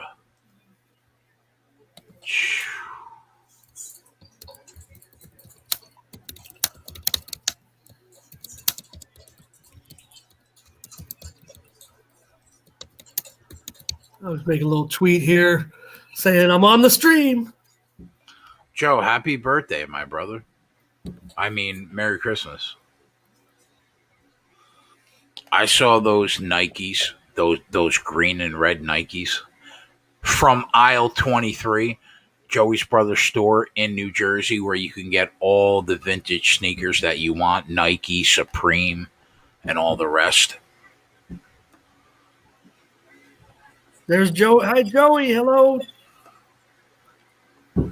Also, if anybody enjoys hot sauce, go to saucebay.com.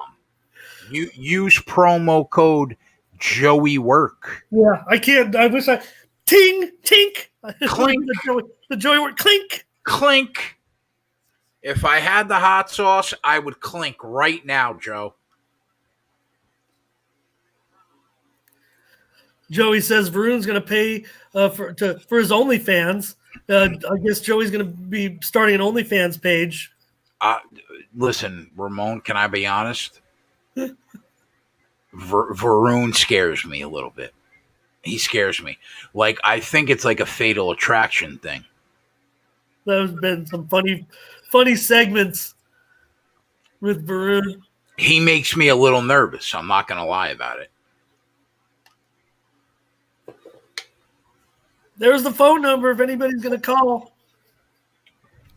Joey Work. I got to talk to my guy on Christmas, bro. Use the number, bro. Come on, man. Let's go. I got to talk to my guy on Christmas.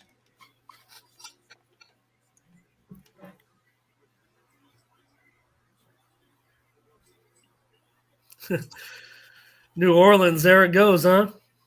Quickly down that field. So was Marshall. Marshall moved it down into the 20-yard line with 30 seconds to go.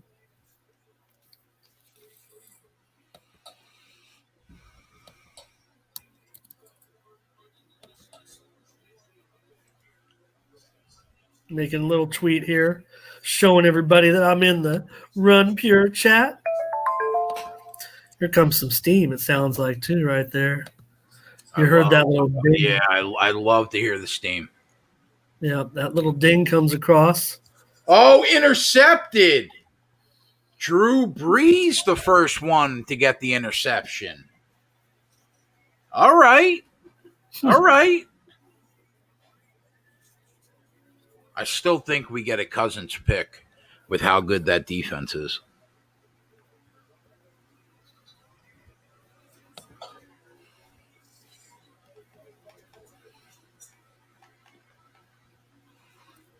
Not sure about, it seemed like this Buffalo team totally in prevent, the typical prevent defense right there. Yeah, now I'm seeing that pick. Yikes.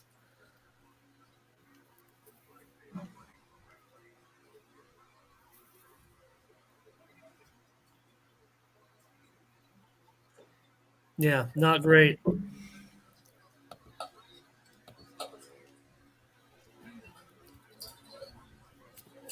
Brooklyn leading end of 126-22 over Boston.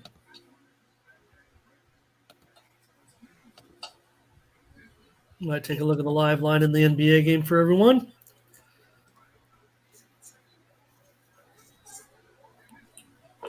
You know what I think? I think we're going to call Joey Work on Christmas. How about that? Oh, you can't do that, can you? Oh, we can do whatever we want. We're making the calls. Nice interception.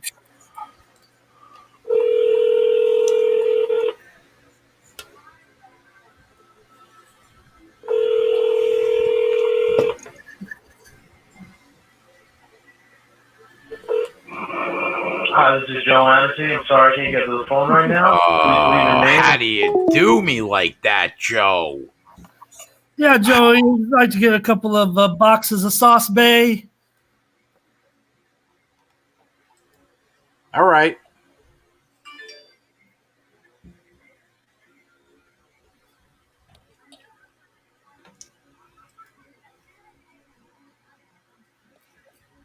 Line right now, Saints -5.5. See what these team totals are. 27.5 right now for the Vikings, 33.5 for the Saints.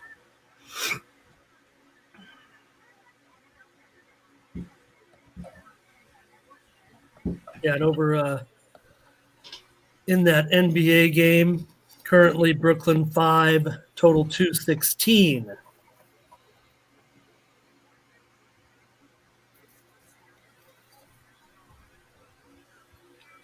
Connor, that's a good call. Ramon, what do you think about that? The odds are saying that the Alabama wide receiver is going to win the Heisman. Do you think he wins, or do you think Mac Jones wins?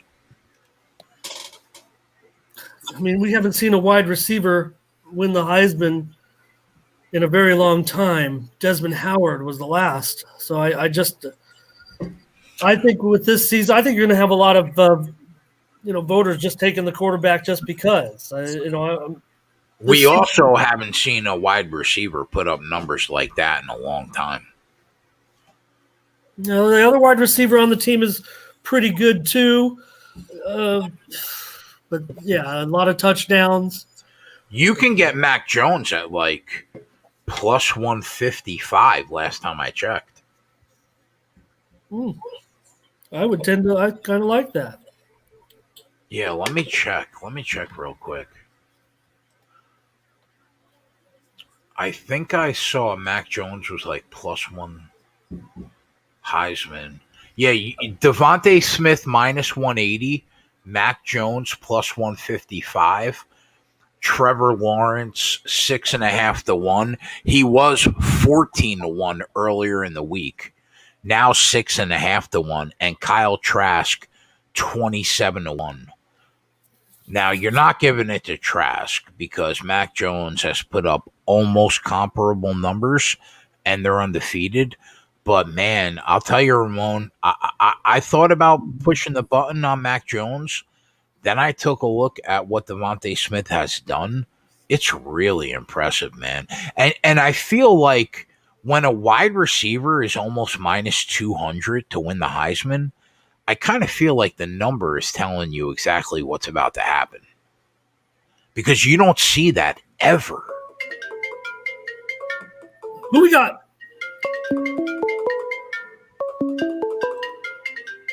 All right, let's see who we got. Jonathan Yim. Jay Yim, what's good, bro? Hey, how you doing? Just wanted to wish you guys a Merry Christmas and thanks for doing a show today. And hope your family's doing well. John, you're one of my favorite people in the chat, man. Thanks for calling in. No worries. You running pure? I'm cheering your Jacksonville this weekend with you. Oh, are you a Jets fan? I don't like the Giants, so I cheer the Jets. Yeah, I don't know if Jacksonville is going to win or not, but man, I hope they do. Yeah, it'll be good. How was your holiday? Good? It was good. Since all this disaster happened, just spent time with my nephews yesterday, and today was quiet. I did not expect this many people to actually watch the show. So thank you for taking time out of your Christmas day to come and hang out with us, man. Anytime. You guys put on an excellent product. Oh, thank you so much. I really appreciate that. Anyway, you guys enjoy your night, and let's win some money next year. Let's go, bro. Yeah, let's go. You guys, 2021. Anyway, take care, boys. All right, brother. Great call. Jay, let me tell you this. Let me just try to spread some optimism for people. Let's go. It sucks what's going on, right? But let me tell you this.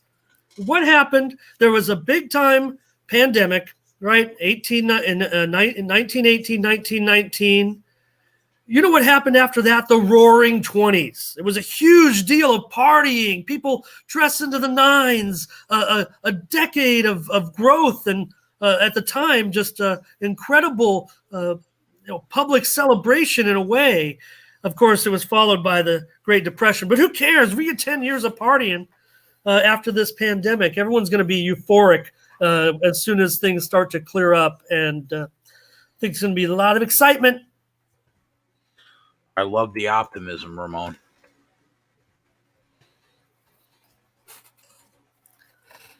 I've got some DFS going, 3 players in this Brooklyn game, but Boston, they're missing dunks.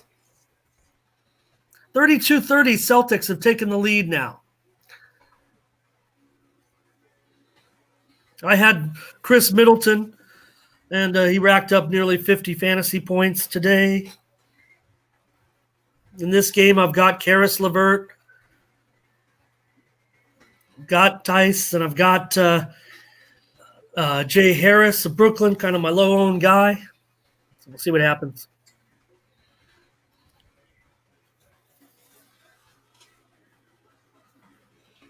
All right. We got 55 likes. Great. Let's get to 100 likes. We'll give out another free week. Jay, shout out Stephen Huey from watching us in the UK today. Stephen Huey 93 right there in the chat. Take a look at that comment. He's talking about the pandemic in the UK, but he's watching us from the UK. That's awesome. I'll tell you what, he's one of the best people in the chat too. Really good guy. You know, I often watch the nationally televised game. I got to tell you, since I've switched my 8 TVs all to devices. Of course, I'm going slower now, but I put jailbroken Fire Sticks on all of them. And I like watching the nationally televised football game a lot of times from Sky Sports because instead of a commercial, they go to an analyst in the studio, which I think is cool. Usually it's a former player.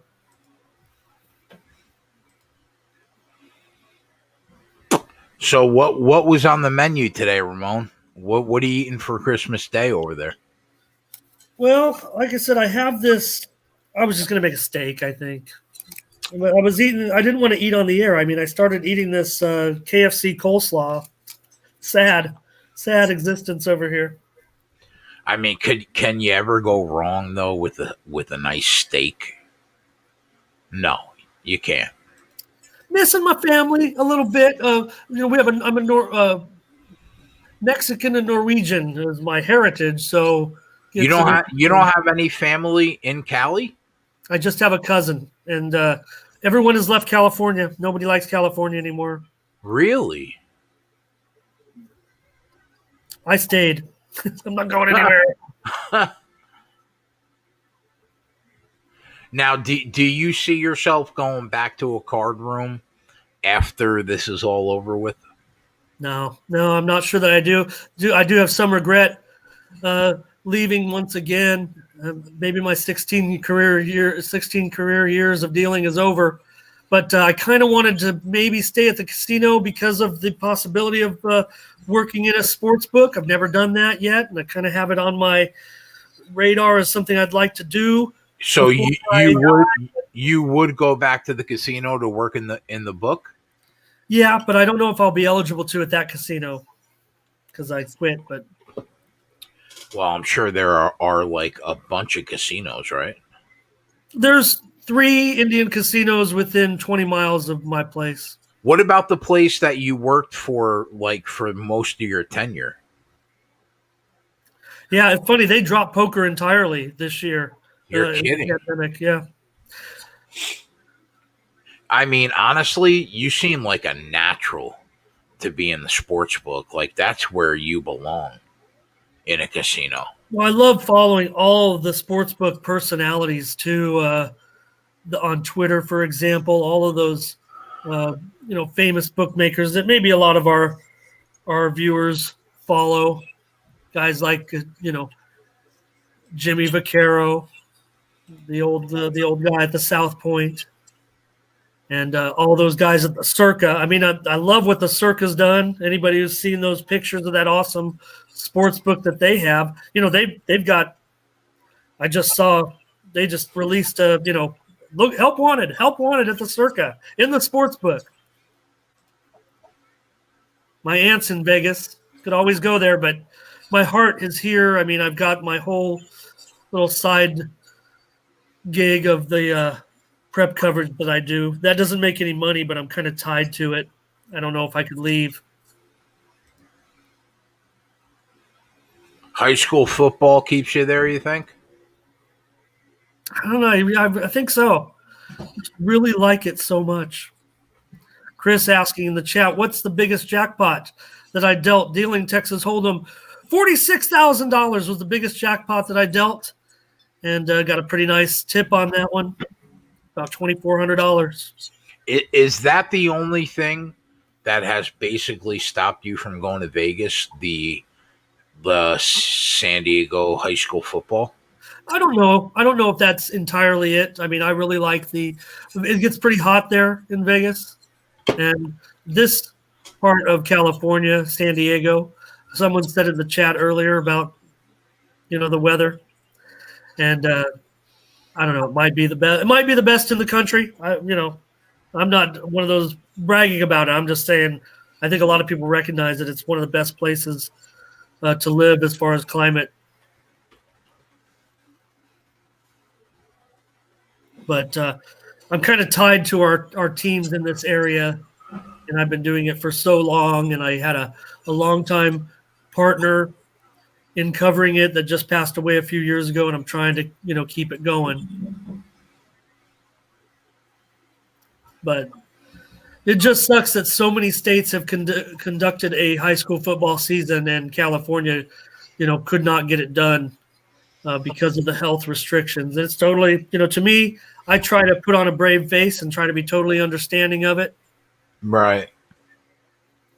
And the big argument you see from the people involved on Twitter are, the kids are going to be safe. Why aren't we playing? Of course, we're all going to be safe. It's that that 0.1% that isn't. I mean, I think it's pretty obvious now when you see that, the number of deaths have passed 300,000. It's pretty easy to do the math. So what happens? 1,000 people have died of coronavirus. What happens to all the highly touted and college projected seniors in your district or county that have letters of intent to go to good schools? They don't play their entire senior year. Are they penalized for that, or are they still going to go to the schools that matter? I think there have been a lot of athletes that have been affected, especially those that may have been on the cusp of trying to secure an athletic scholarship or move on, maybe even to a junior college or something without getting seen. Of course, they're not playing any JC football either, but I think there's enough on the top athletes that they are still going to get a look at. Our top player this year, also from Helix High, was the quarterback who committed to Notre Dame. By the name of Tyler Buckner. You're going to be seeing a lot from him in the future. Record-setting quarterback out here. And he's going to go to the Irish, even though he did not play a senior year.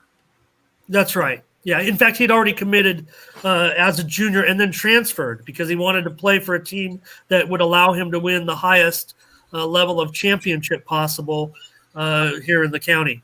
Wow.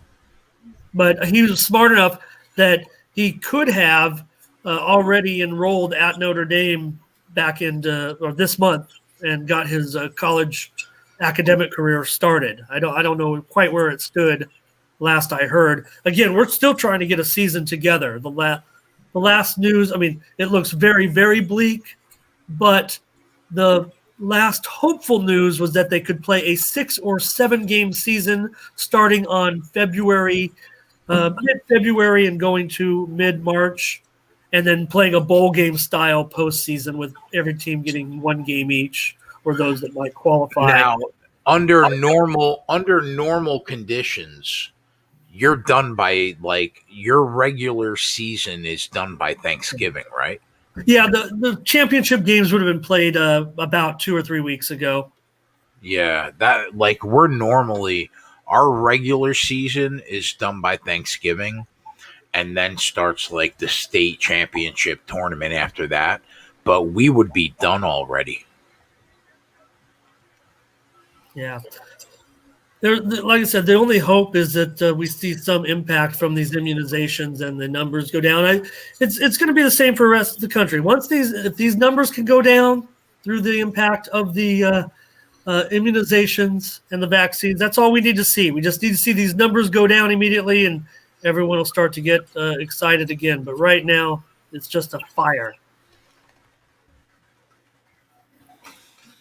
All right, we got one lucky guy set up with a 1 week subscription right in the heart of the start of the NBA season. You'll love to see it. So he's got a free week. If we get to 100 likes, there are 71 people watching. We are 41 likes away. If you want a free week to the service, I'm willing to give it to you if we get 100 likes. Every capper at Run Pure Bets is profitable. We're up over 40 units in 4.5 months, little less than a 10 unit average per month. And we have people that really care.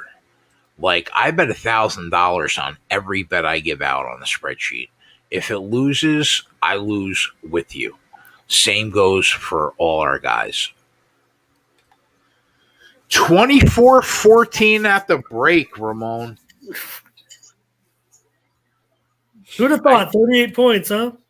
I'll tell you, the one bet I was going to put on the spreadsheet, Minnesota team total over 20.5 minus 130 at Fox Bet.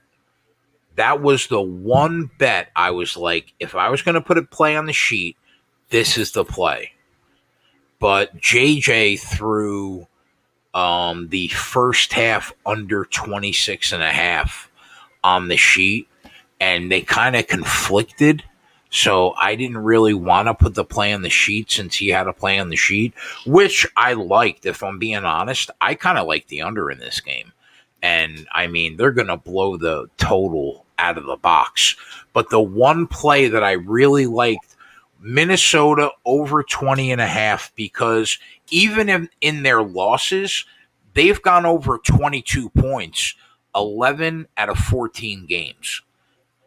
So I figured they were scoring points regardless. Now they need one touchdown to get over that initial over. I did put it in the Discord for people that are members, that are Discord members. I said, I like this. I know 5 people at least got on it. Those are the benefits of being in the Run Pure Bets Discord with us.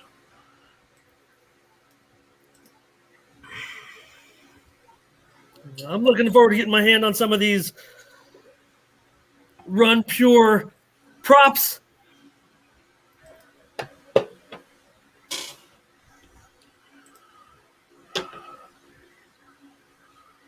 Now let's see if we get that halftime line going. Be interesting to see what we got. Just underway, Michigan and Nebraska in one of our games here, huh? Or no, not yet. Yeah, about ready to tip.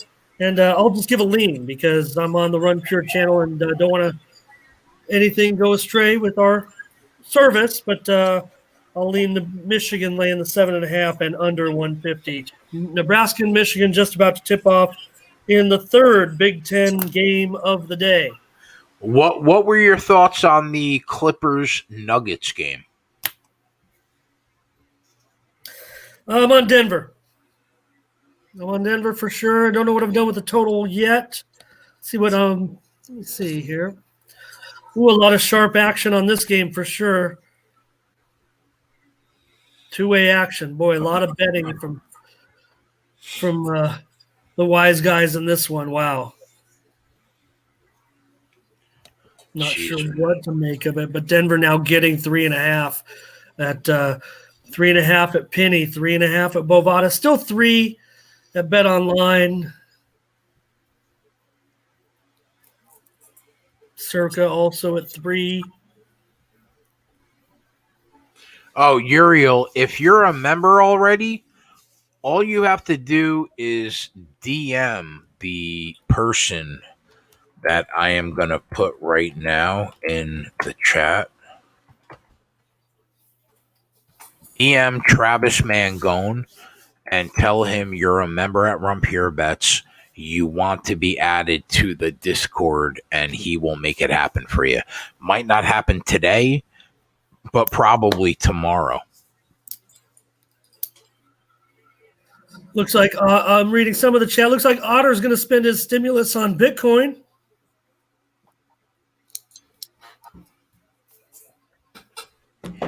Yeah, I bought 3 Bitcoin at 6,500 a piece.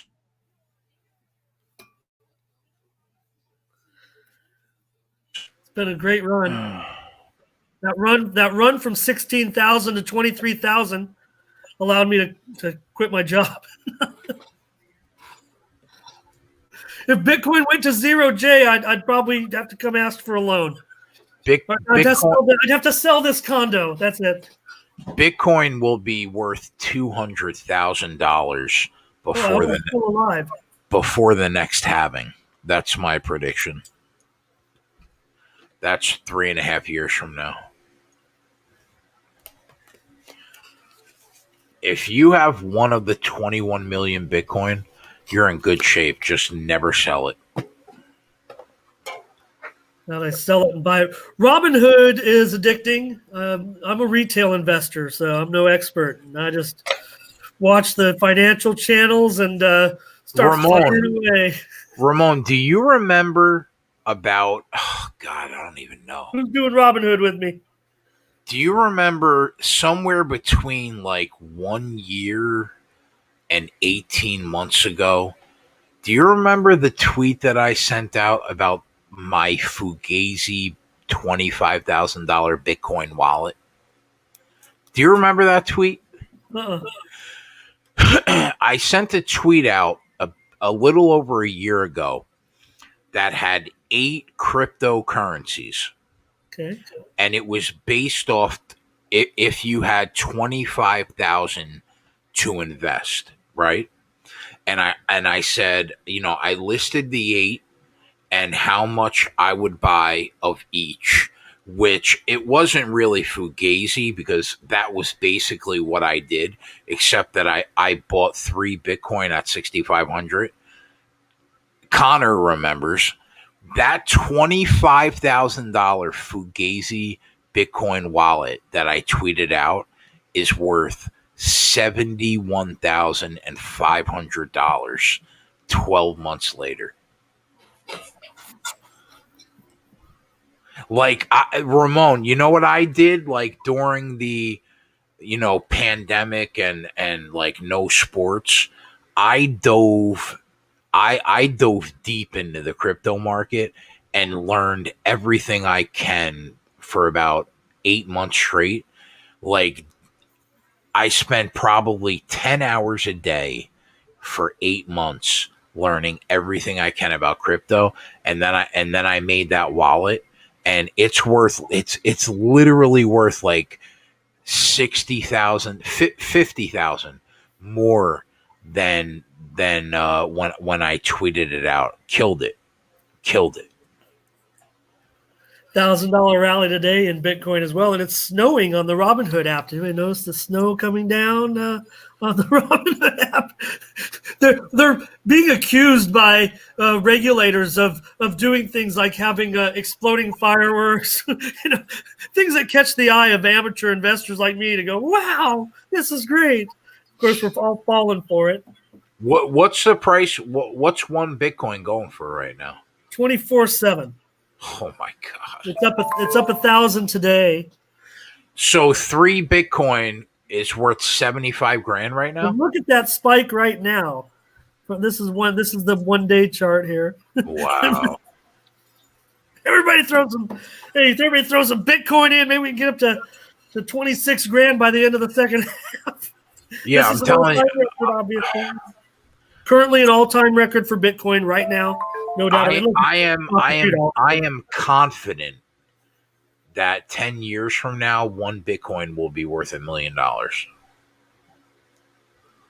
I'm confident in that. Otter saying, don't forget about some of those other cryptos. It's funny because I followed cryptocurrencies a long time, and I was a definite latecomer to the party.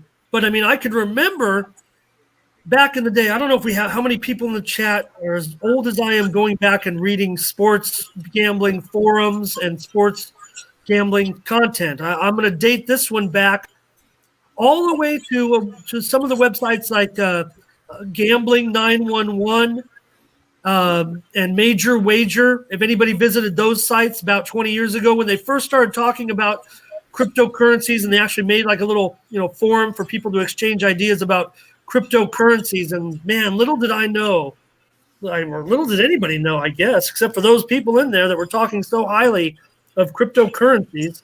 Obviously, it took a long time to get where we're at now, but back then I was like, what are these guys talking about?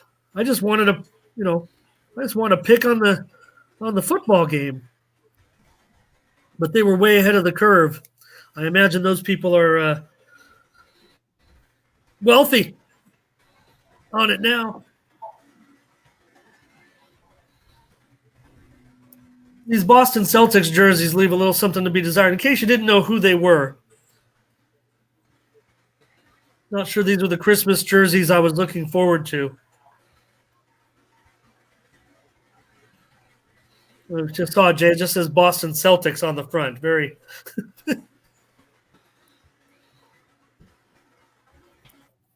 Approaching halftime there. Boston by a bucket.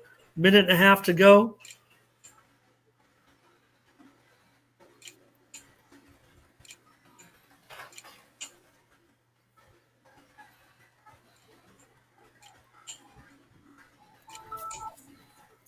Some impressive performances there. Tatum.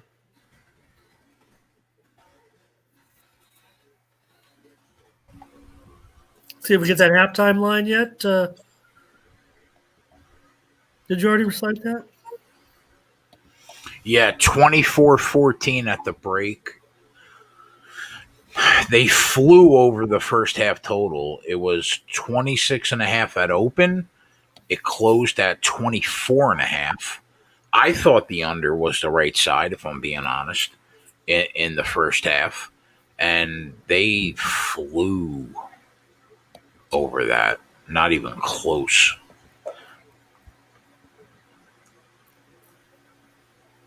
Okay, so let's see here what we got.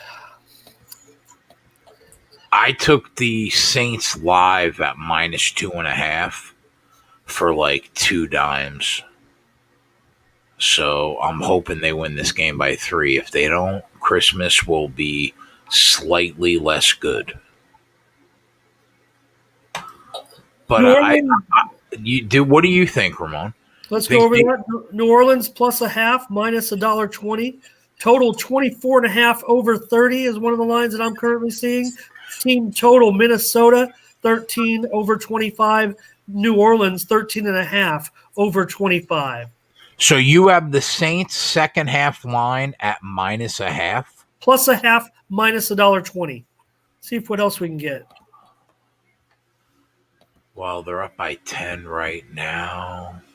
Yeah, plus a half makes sense. I kind of like the Saints, though. I'm not going to lie.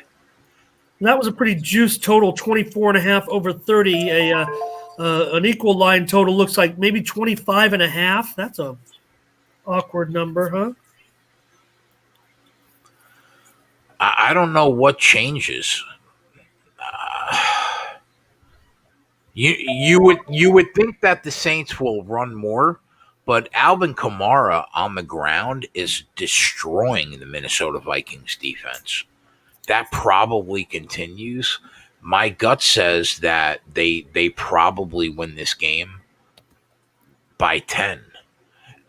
Unless Minnesota comes through the back door with a late cover that you didn't see. I kind of like plus the half point in the second half.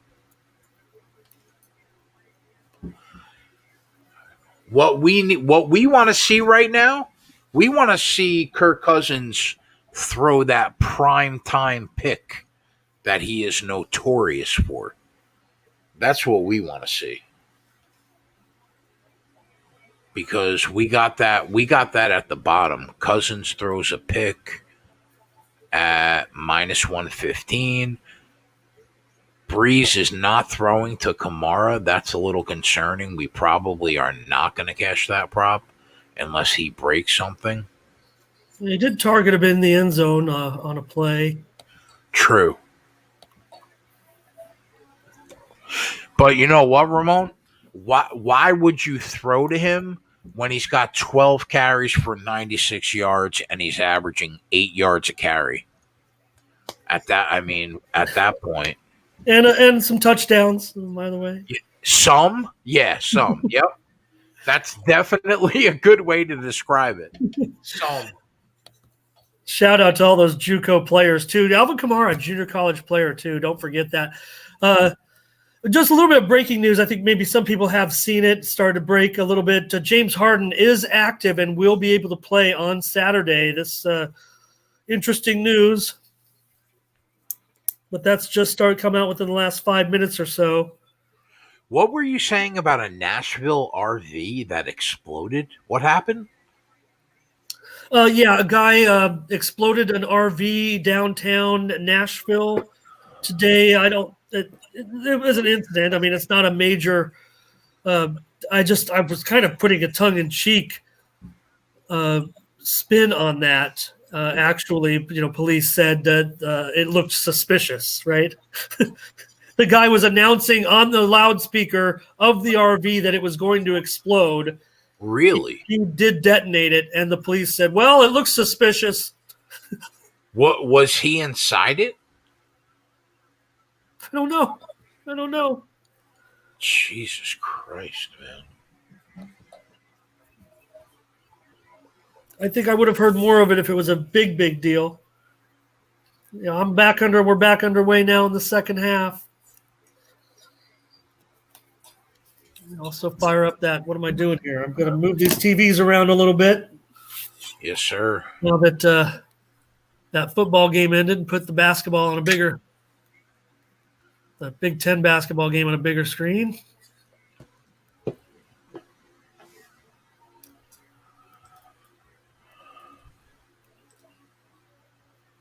I would never show you my ghetto setup of 8 TVs, but I bet yours is pretty cool. That one that you got with you got all equal sized TVs, right? When you ordered that big order of TVs? I did, yeah. 5 40-inch televisions, yep.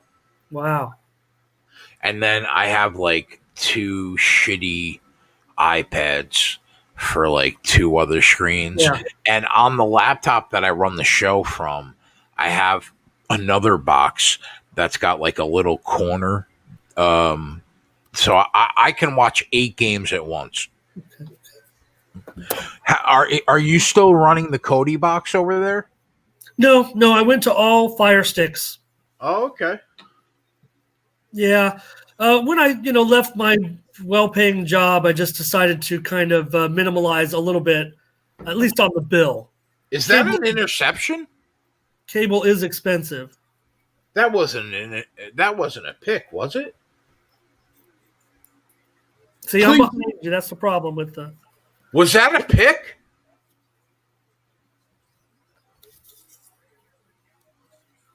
No, what the fuck? Oh, that's coming back. The fuck was that? That's coming back. That's an incomplete. That would have cashed one prop right there.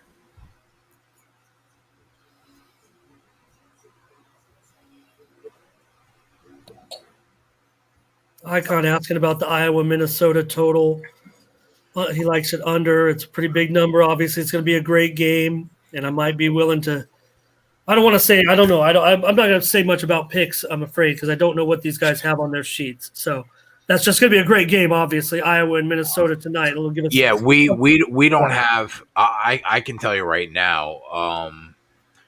There we had a prop in the Bucks Warriors game. JJ cashed the Buffalo team total under.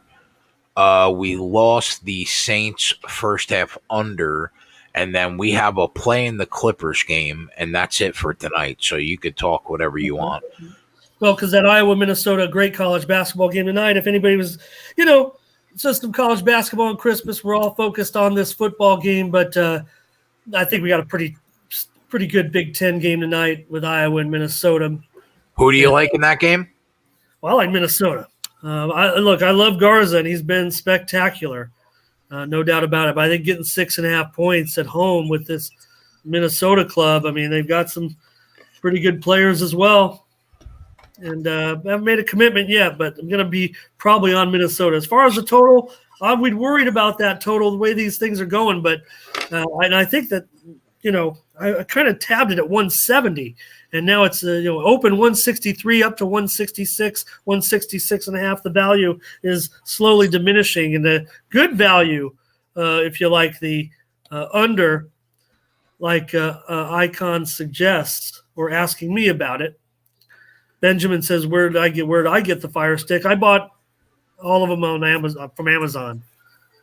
They actually have one now. It's like $30, and if anybody, I don't know. I mean, I want to get overburdened by it. If anybody needs, wants to know how to get those, whatever they're called, APKs, whatever that gives you all the free programming, I probably could help you do it. The prop that we had in the Bucks game from Tyler cashed. He had Giannis under 1.5 threes made plus 125. and he went 0 for 3. So that's a winner right there. Buffalo team total under's a winner. So we are 2-1 today on the spreadsheet with a play from spread in the Clippers Nuggets game. So we are profitable right now on the sheet. And we hit the first touchdown on the show.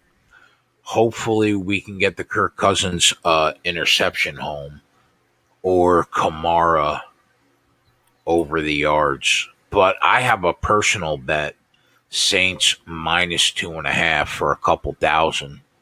Hopefully we can get that home. Minnesota should be punting right now. So Saints are getting the ball back. If they can put it in the end zone, that'll put them up 31-14, and I'll feel good about it. Got John Roy in the chat, says Minnesota cannot hang with Iowa. He would have laid it on the road team. Well, good news, John. There's still time because that's a later start. And he says he doesn't know what basketball I've been watching. And quite frankly, I don't know either. All I know is I do like some of the Iowa players. I mean, Wieskamp, Garza, of course. I mean, Minnesota players as well. But John, Carr. I'm sure you know Ramon, Johnny. You've been watching our show for a while. Ramon's been around. He definitely knows his stuff. I've been around. And I'll be around a lot more in the chat, so just get ready for me. I don't know if you have. Do you remember, Ramon, the first time you watched us on the Sports Gag? Do you remember how many people were like watching those shows? Yeah, it was like I'd say I came in around between I don't know. I want to say between like 15 and 25 people, and when we first start, there'd just be a handful and it'd grow. So you basically been around since the beginning then. Yeah, I mean with Chris and Ant, of course. Yeah, to whom I wish a Merry Christmas. I think about Chris. I think about Chris all the time. I don't know what happened to him. Well, he tweets quite a bit. If you follow him a little bit, he's still very active on Twitter.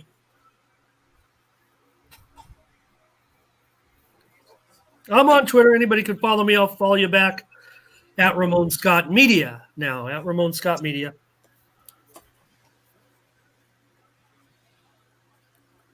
I've got like 2,600 followers. I don't know what good that does, but.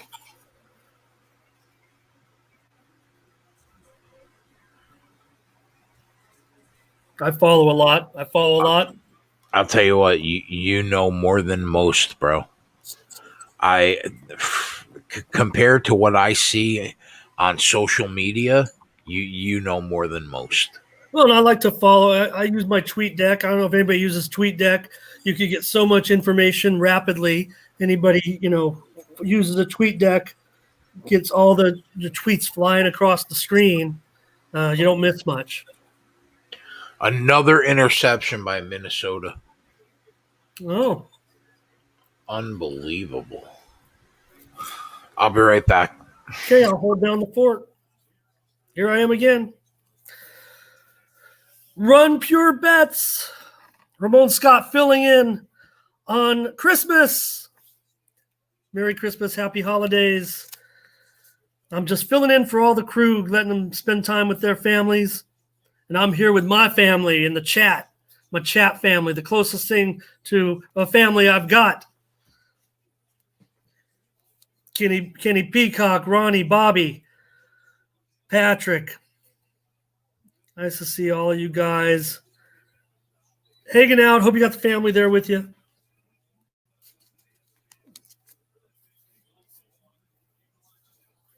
G-Saw says he's on the Gophers with me. And, of course, right now we're looking at the line. I'm starting to see some sevens out there now. Really, at some square shops. Bovada's hanging a 7 right now. Nebraska leading Minnesota 23-21, 8:30 to go. Boston and Brooklyn, they've reached half. Boston leading 54-51. Let's see if we can't get a halftime line there. in that Boston and Brooklyn game. Call that up here. I'll use Bookmaker. Brooklyn -4 plus 107, total 114, under 113. Let's check over at Bet Online. I'm in California, so I use the offshore books. I can quote some U.S. books if you need me to. I use an odds screen. I prefer Sports Insights. I do subscribe to the Don Best, less expensive version, but I use the full price Sports Insights. If anybody has any questions about Sports Insights, they can reach me directly. Check the line at Bet Online on this basketball game, second half.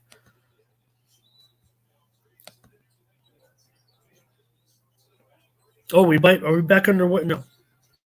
Okay. Let me try Intertops.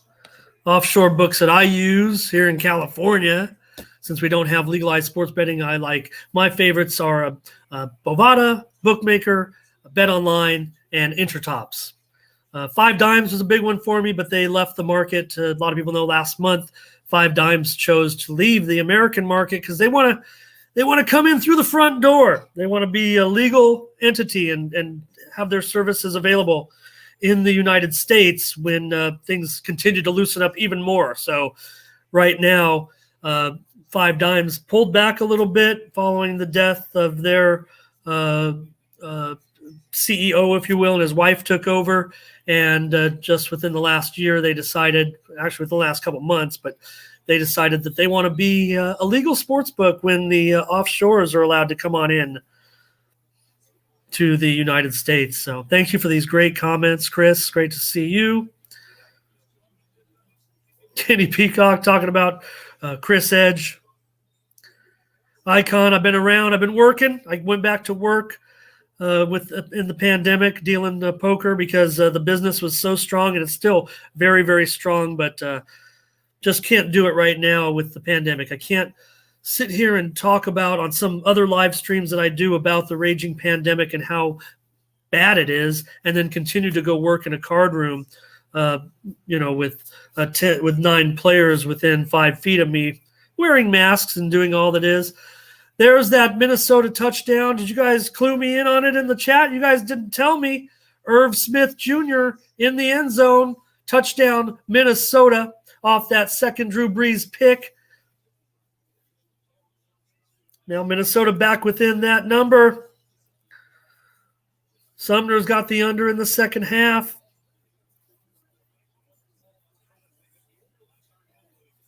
Small Thrill says, I'm the volume better. How many NFL would I play on average Sunday? Small, I like to play all the games if I can, side and total if I'm interested. I just like to play a high volume of games, low dollars, still put, several $100s a day on every card. I just think that my edge is going to be playing, more games. That's just the way I feel. I'd rather play $1 on 100 games than $100 on one game. That's just the way I feel about it. A volume. I follow an odds screen, so I'm usually taking the best of it. I usually do most of my betting very early in the morning. If you're on the West Coast like me, you better be up at about 5 o'clock in the morning waiting for those moves to come rolling in. You got to get on these lines early, setting up these college middles. Look, these guys are professionals. They have their business. Jay's back in with us. They're going to give you those plays. I can give you plays too, but a lot of times by the end of the day, like on a college total, I'm going to be on both sides when you see some of these 7, 8, 9-point moves in college basketball totals. The only way that I can a lot of times pay for the high volume that I do is to hit a nice middle or two every day and get that 200% return on 5% investment. Jay, you like those odds? I do. Yeah. I know Ramon is a profitable sports bettor long term. He's definitely more volume than me. If he bets, 10 games at $100 a piece and has 1,000 on the board, sides and totals, which would be 2,000. I might bet 2 games for 1,000 apiece. It really comes down to whatever works for you. And that's great advice for everybody in the chat. I mean, Yeah, it comes down to whatever works for you. I've done this. I've been able to do this for a decade with nothing else other than the money that I play. Obviously, I turned the camera on 3 years ago. We started doing the sports betting content, 99% for free.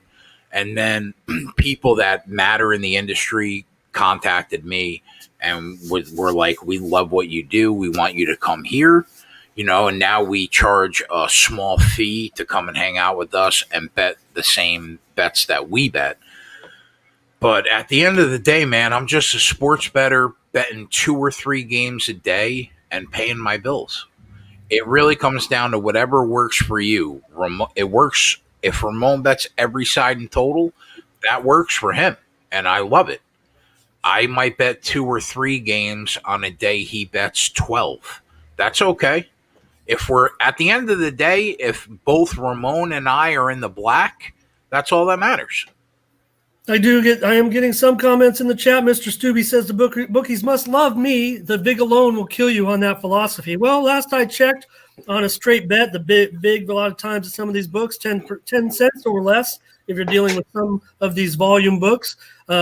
I think on a $1,000 bet, the vig is $100, and on a $1 bet, the vig is 10 cents. So not sure. It's a popular argument, but I think the vig is virtually the same no matter how the volume is. And here's the thing about when I see take G Unit, for example. He's the one that is most talked about as far as high volume Twitter capper is concerned. And he bets 1 unit on every game, and that's what works for him.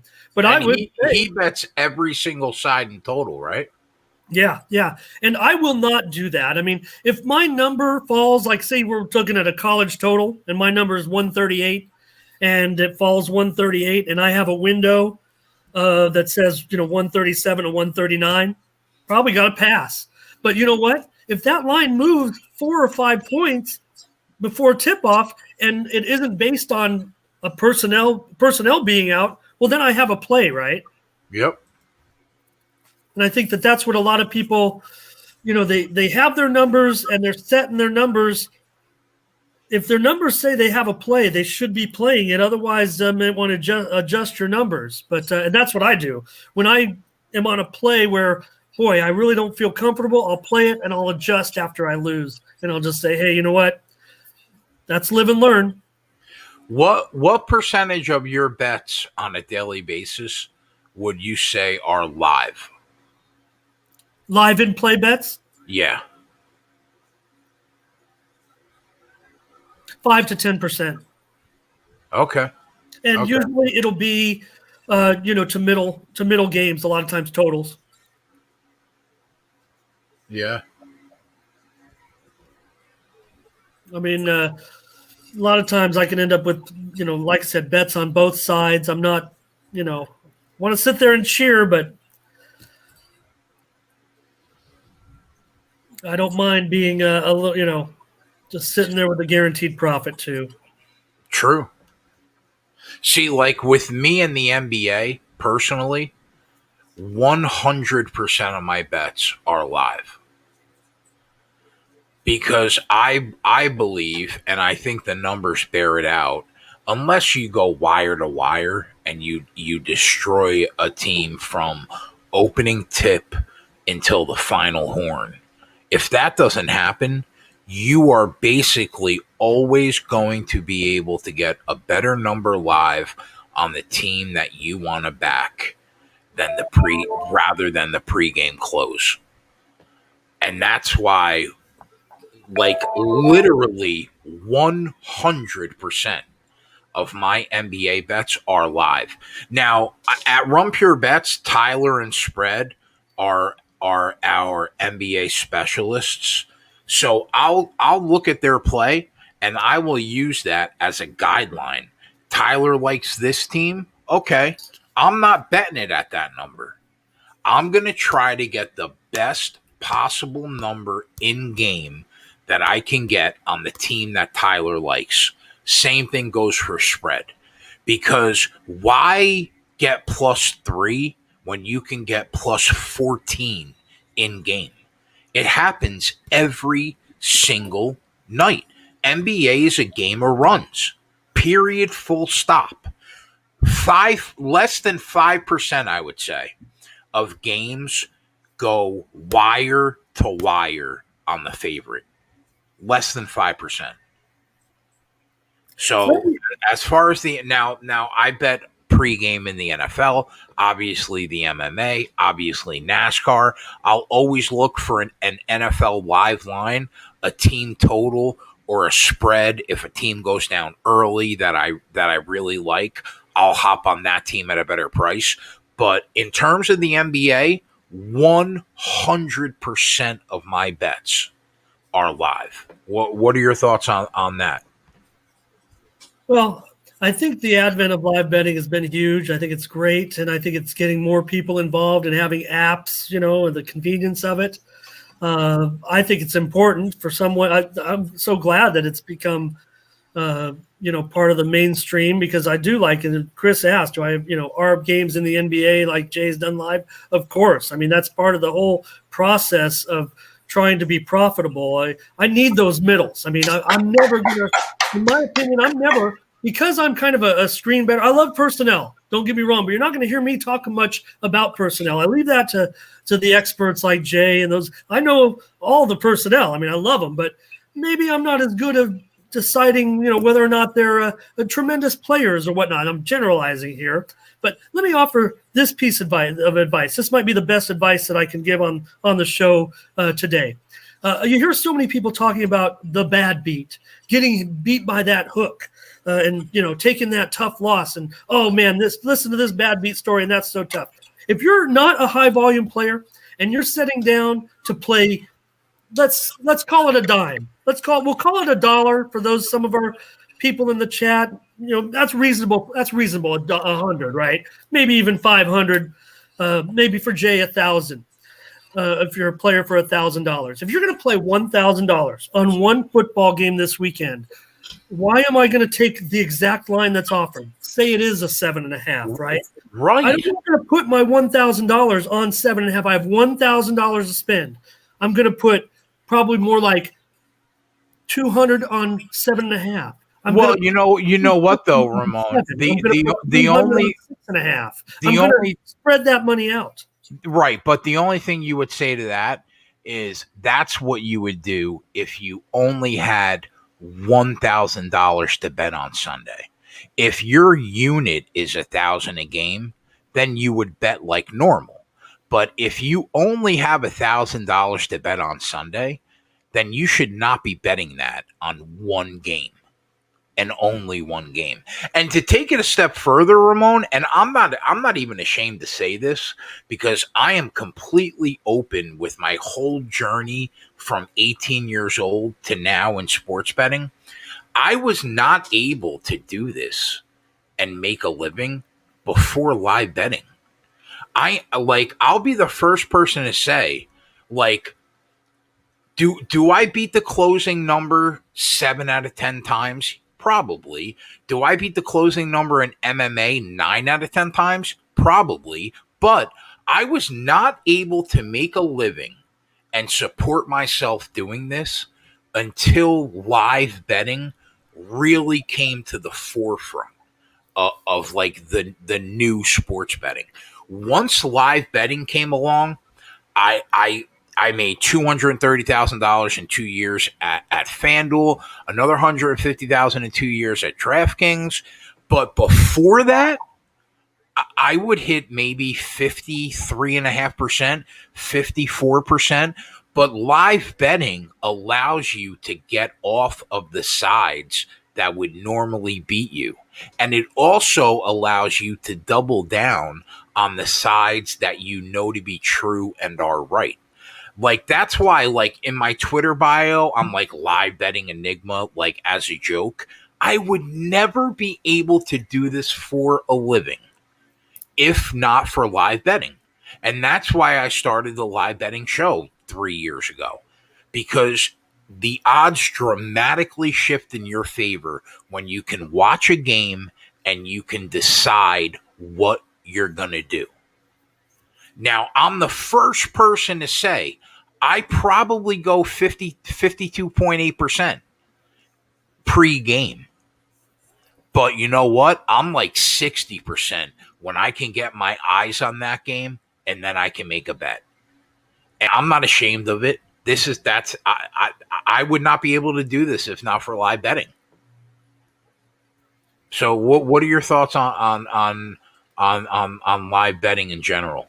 I think it'd be a great idea to start a show on YouTube where you talked about live betting right in the middle of games.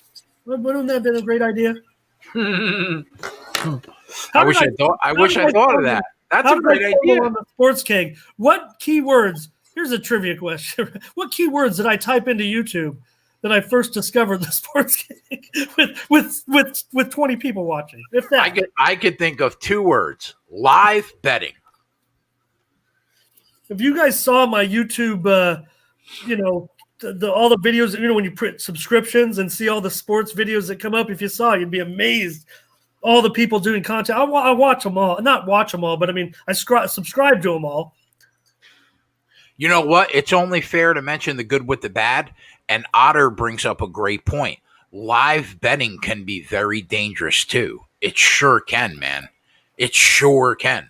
I've had my days where I've hedged early, or I've doubled down too soon, and I've dropped 3,000 or 4,000 on one game. Yeah, it can be dangerous. But if you are super disciplined, like your life depends on it, like the rent and the fucking lights depend on it, you can be profitable. Someone mentioned in the chat, I'll go back and look at this, about posting plays in the Action app. I mean, it's tough in the Action app because the Action app, you can adjust your plays. So a lot of times I'm in the Action app putting those plays in the morning.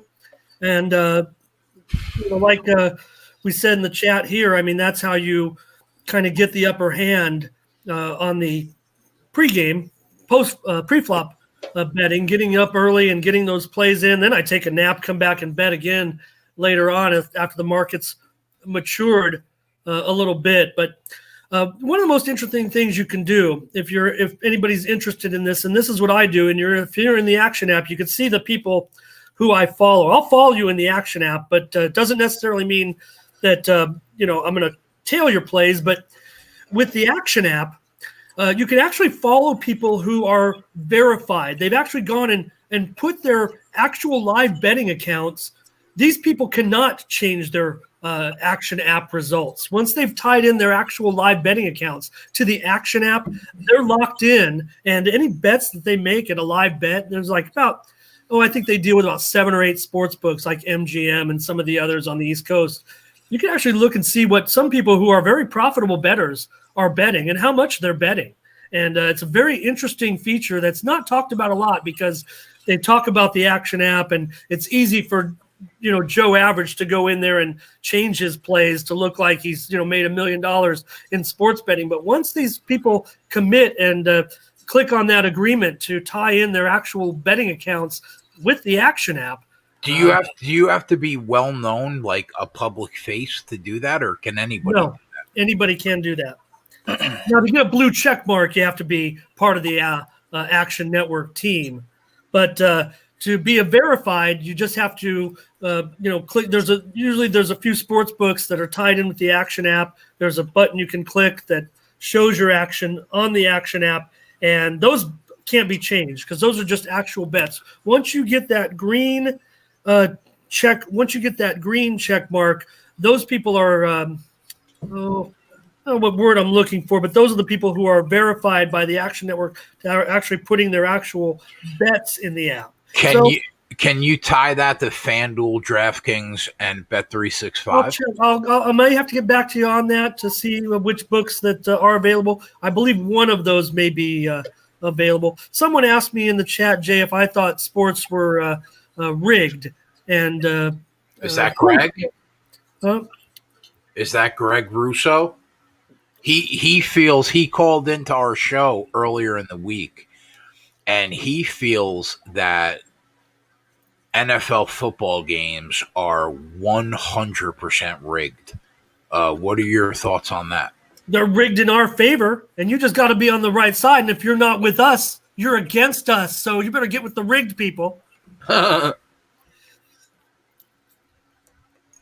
I will say this, I make the argument that I'm not a guy that starts the arguments. I'm not even into that necessarily, but I won't even make it an argument. But so many people say, the NFL is the most unpredictable of all the leagues with all the crazy finishes. I'd argue that actually it's the most predictable. Unfortunately, what happens is it so often falls on one side of the line or the other. It often will fall very, very close to the line, side and total. It's just the fact that the movement is just so subtle during the week on many games, a half a point to a point and a half or two, that so many people end up on the wrong side, especially the square side where they pounded something where the line's already moved off key numbers. They should have been laying 6.5 and they're laying 7.5, things like that. So I actually think the NFL is the most predictable of all the sports. It just so happens that, the crazy beats because of the way the backdoor covers come in and the way the scores finish with 2-point conversions gives you a kind of a weird score sometimes and puts you on the losing side. And I think that's when everyone gets all making those funny jokes, and we watch Scott Van Pelt.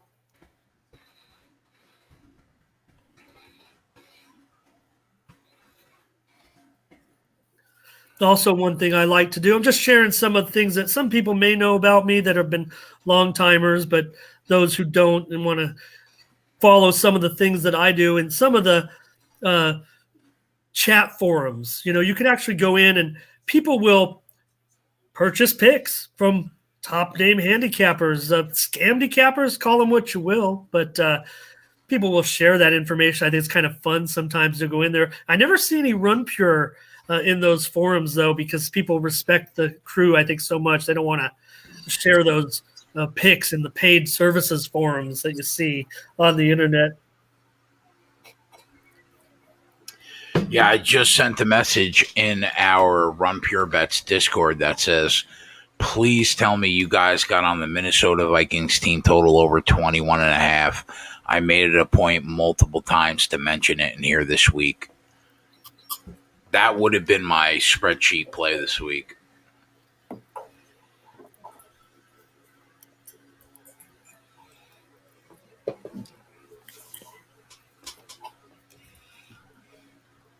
Great comments in the chat. Yeah, the chat's great, man. We have so many. Even the people that don't subscribe, that just watch the public shows. Granted, I wish they would subscribe. But even if they don't, I love all the guys in here. And on Christmas Day, for us to have somewhere between 70 and 100 people all day, we love you guys. Otter makes a comment, just like a market, insider trading happens a lot, but it's not on a huge scale. Kind of like when we take advantage of those lines they haven't changed fast enough, you mean? Or like election fraud. Yeah, there was probably some election fraud. Probably some dude found a bunch of ballots and filled them all out, probably 20 or 50 of them. But not 7 million of them. Kenny said Vegas is still not better than El Capo. El Capo is a living legend. Oh, Vegas Dave.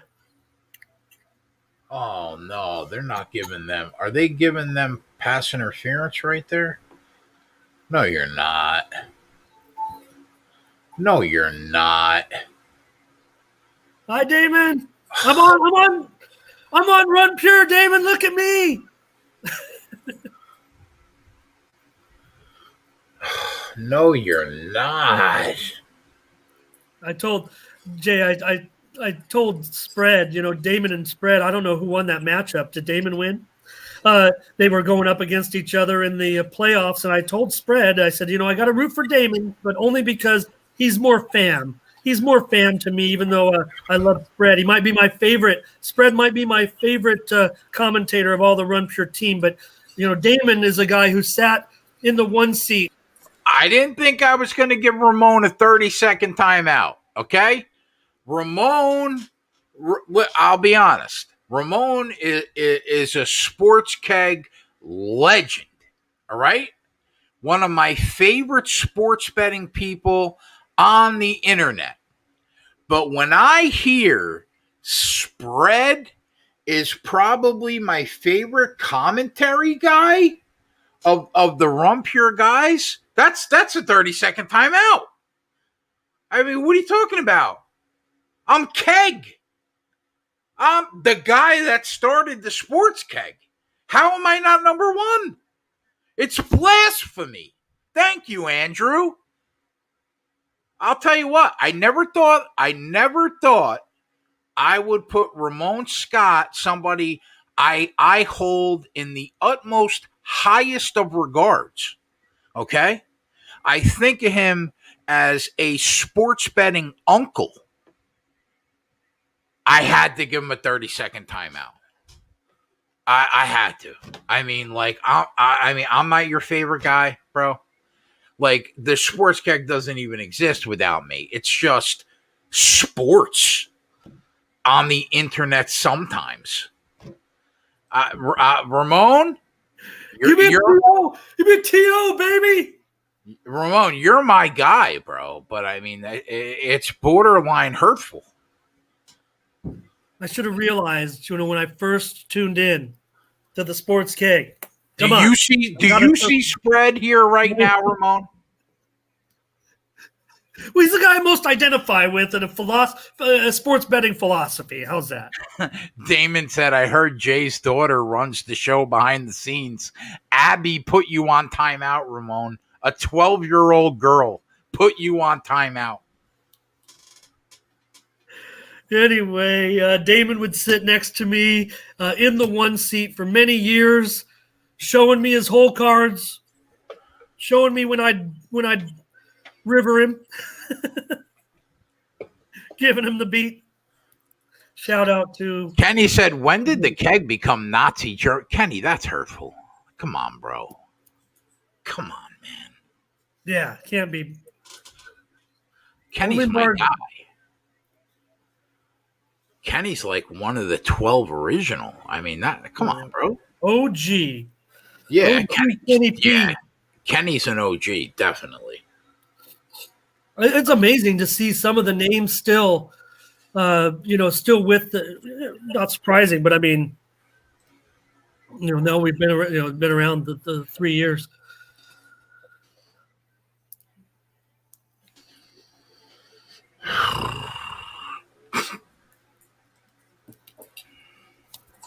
I deserved it, Kenny P. Kenny, come on, bro. Spread. Listen, I love Spread. He's one of my guys. He's on the team. But Spread? What am I, chopped liver?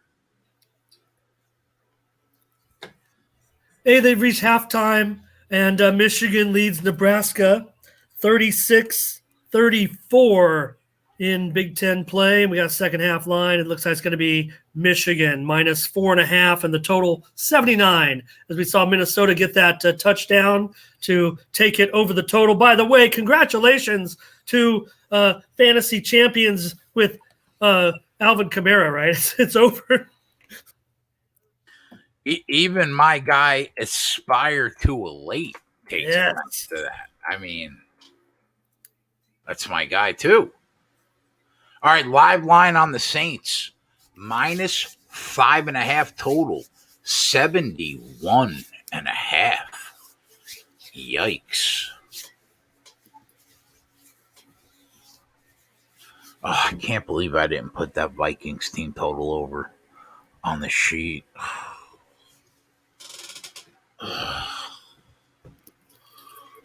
Yeah, I mean, they're definitely keeping pace. Looks like I've won that total over. You sure have, Ramon Scott. Yeah, give my own, put it on the board. Yeah, you know what? I'll put it on the board for you. Oh, it's not a run. Don't have to do that. Oh, Bro, come oh, on. Come on. That's a put oh. on the board. And you know what? I gave my guys in the Discord We did give it out. I did give it out before the game, so that's fair. Vikings team total over 21.5 for all our Discord guys. Cash that too. Yeah, I haven't. The Saints just want to get out of the third quarter alive here at this point. But hey, maybe we can get that. Viper said, I love Keg. He can win 5 bets in a row, but he always kicks himself for the plays he doesn't bet. Yeah. Amen, bro. Viper's been with us for 2 years. Oh, yeah. The 5 wins are great, but the one that you let get away hurts more than the 5 wins. And that's being a sports bettor. But I did bet it, and I did give it to our guys in the Discord. So I'm happy about that.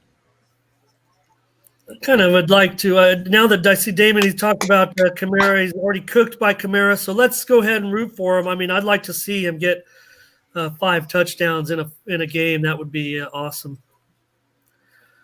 Not necessarily. I mean, I do have Minnesota, but good for Kamara. Great performance with the 4 TDs so far. It's obviously going to be a big talking point. Ramon, what do you think the prop was for Kamara to have 4 touchdowns today? 50 to 1, maybe? Right. And you know, it wasn't, there wasn't one. It was just like 3+, right? No, there was. Okay. There was one on FanDuel. I don't remember I don't remember the price. I think it was 50 to 1.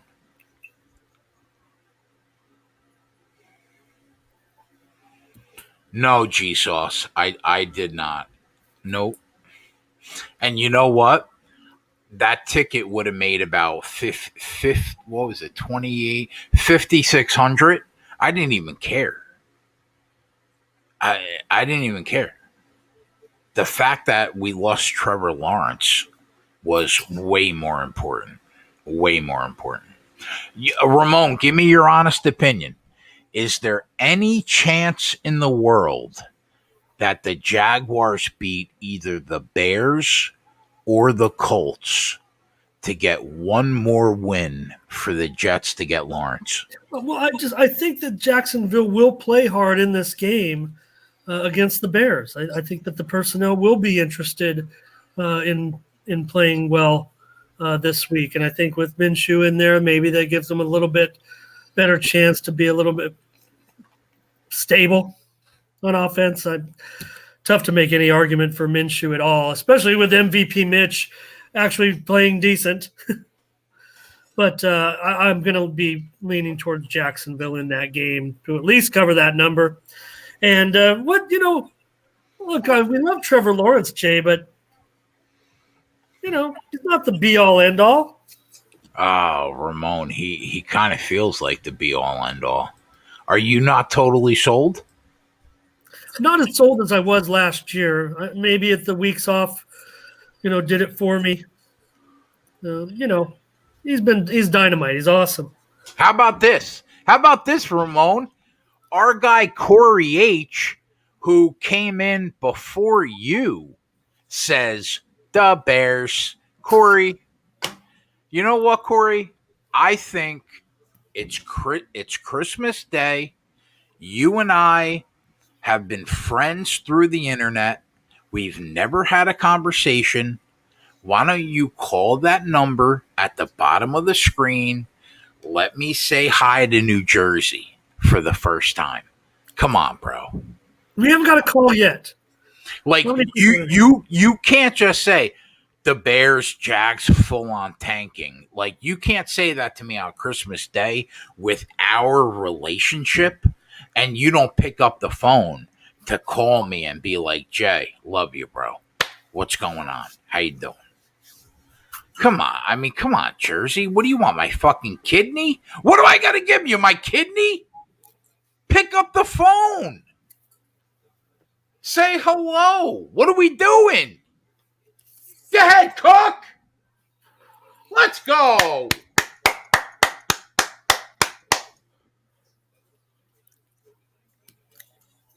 There you go, Damon. Come on, me, Damon. Bring them home, Drew.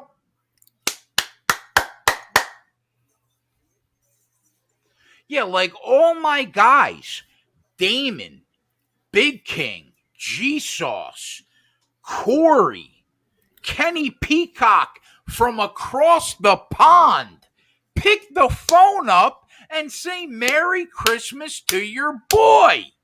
What are we doing? What do you want? I'll pay for the call.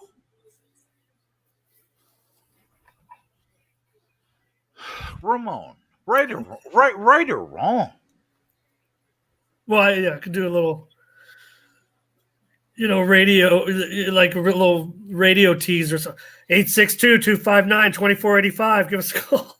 Yeah. Listen, Ramon Scott is going to do the San Diego version of giving out the call line. Go ahead, Ramon. Go ahead.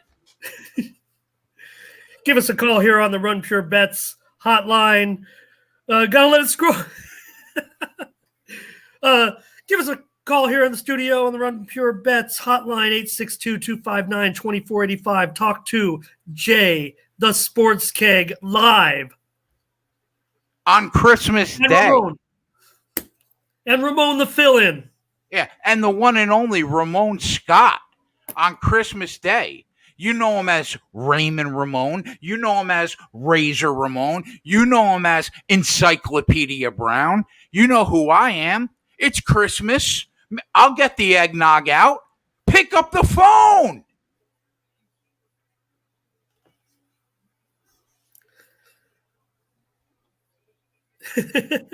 I'm disappointed. I'm disappointed in my crew right now. I'm sitting here on Christmas Day, and I'm disappointed in my crew right now. Shout out to here we go.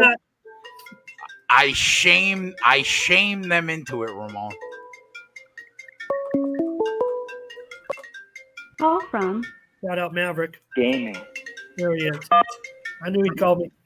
Go ahead, Damon Santori. What's Hello. going on, bro? I love you, man. Merry Christmas. I love you. Doing? Hey, My that brother. Cook TD got me in sixth on the single game FanDuel. We're in sixth out of 5,700. Let's go, Damon. What do you? We're tied with like half of America, but That's all we right. got this. That's all right. Hey, yeah, we're good. We're good. How you doing, Jay? How's everything over there? Bro, guys you know got snow what, on? bro? I'll tell you what. I'm doing better now. I'm Hey, doing better now because a long-time listener decided to pick up the phone, my friend. Yeah, of course, dude. I appreciate you guys, man. You guys have always been there for laughs and shit, And honestly, this community has been a great group, and appreciate you guys. And keep it going. Keep putting money into people's pockets. We're running Jay, pure, Damon. Jay, I just appreciate Damon so much, I and see not it. just for All calling right, in. brother. But Merry Christmas, man. okay, brother, love you. Later. Yeah. I'll catch you soon, bro. Later. My man. Merry Christmas to the one and only Damon Santori. Let's go. Put it on the board. Alvin Kamara, a record day. 5 touchdowns on Christmas Day. Wow. And right now, the 2 dimes on -2.5, they're looking good. They're looking good, Ramon. Let's go. That does set the franchise record, which was 4, actually, before that. But franchise record, 5th touchdown for Kamara. And I will just say, Jay, I just want to share with you, I wish Damon would have stayed on and talked to me. I know he didn't want to make it because I was on here and he called. But when I was having some personal problems in my life, Damon was there. He was kind of the text buddy that I had. So shout out. I appreciate that. Yeah. And he knows. Because when you're just a single dude sports betting in front of 8 TVs all the time, sometimes you need somebody to text with. I can appreciate that, buddy. I know you were going through some tough times. You sent me a nice message one day about the Kegcasts. All right, So, all right. Listen, Jersey. I know you're out there. You're a little gun shy because, like, I saw you in the chat. Now I don't see you. You don't want me to single you out. Corey, you're my favorite chat person of all time. Okay? You're number one. Pick up the fucking phone and wish us a Merry Christmas. Let's go. You're probably an hour away from me. Okay? I better get a phone call. you know, I better get a fucking phone call. he says it's coming, Jay. He says he's having dinner with his family, but it's Let's go. Just know, Corey, that, Shout out to Corey H's family dinner. I don't think we're staying I on. love Corey and I love his whole family. How about that? Oh, That's right. Here we go, Ramon. Here we go. Who we got? I don't know. Call from Who's this? Is Andy Reid there? Oh, jeez. God damn it, Twatty. Twatty. Twatty, I was just talking about the dime piece that you fucked on Christmas break, all right? No toaster, all right? Twatty got him. Oh, Ramon. Is there pictures? Yeah. Of the woman. I'll tell you what. Twatty. Listen, there is a picture, and like all of us in the sports kick chat took a step back and was like, you know what, Twatty? Respect. This was not a toaster. This was not a Kim Clijsters. Twatty came to play, and not only did he come to play, he drove from Pittsburgh to New York City in a pandemic just because she wanted to go to New York City. Now, Twatty asked me, JJ, and Joey, where can I go in New York City to take this girl? And you know what? Twatty got to New York City. Everything was closed. But you know what? He got a hotel room. He still sent it in. Let's go, Twatty. And for the record, on Christmas Day, to ask about Andy Reid is not only borderline offensive, but it's hurtful. Let me put it out there. It's hurtful. Okay? I'm going to go one step after offensive to hurtful. Our relationship may never be the same now because you decided to do that on Christmas Day. I just want to put it out there. I just want to say it. Ramon, I'll let you give me your thoughts on the situation. Well, it doesn't surprise me that Twatty's got some game. He might I'll tell you what. You want to know what I learned this week? Twatty fucks. He fucks. Definitely fucks. But our and relationship. He doesn't have to go to that alligator site. No, he doesn't have to go to West Virginia. All that said, our relationship will probably never be the same. Maybe this is the one. Who knows? Fumble! Let's go, Saints. Kenny Peacock says, well done, Twatty. Like, Kenny, I know you're not a member of Rumpure, even though you know what I do. Pick up the phone. Wish me a Merry Christmas from across the pond. It's Google Voice. It's toll free. Let's go.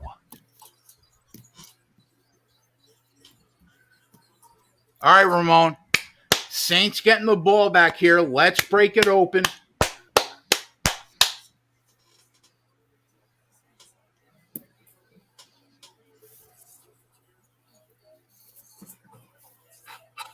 That's a great story.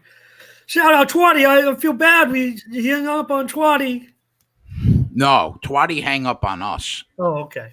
Yeah, let's set the record straight, Ramon. And I just want to mention, though, we're going to be off the air soon, so I just wanted to let Corey know. I mean, I want him to finish his dinner. I don't want him to rush anything with the family. Hello, family of Corey, if they're listening.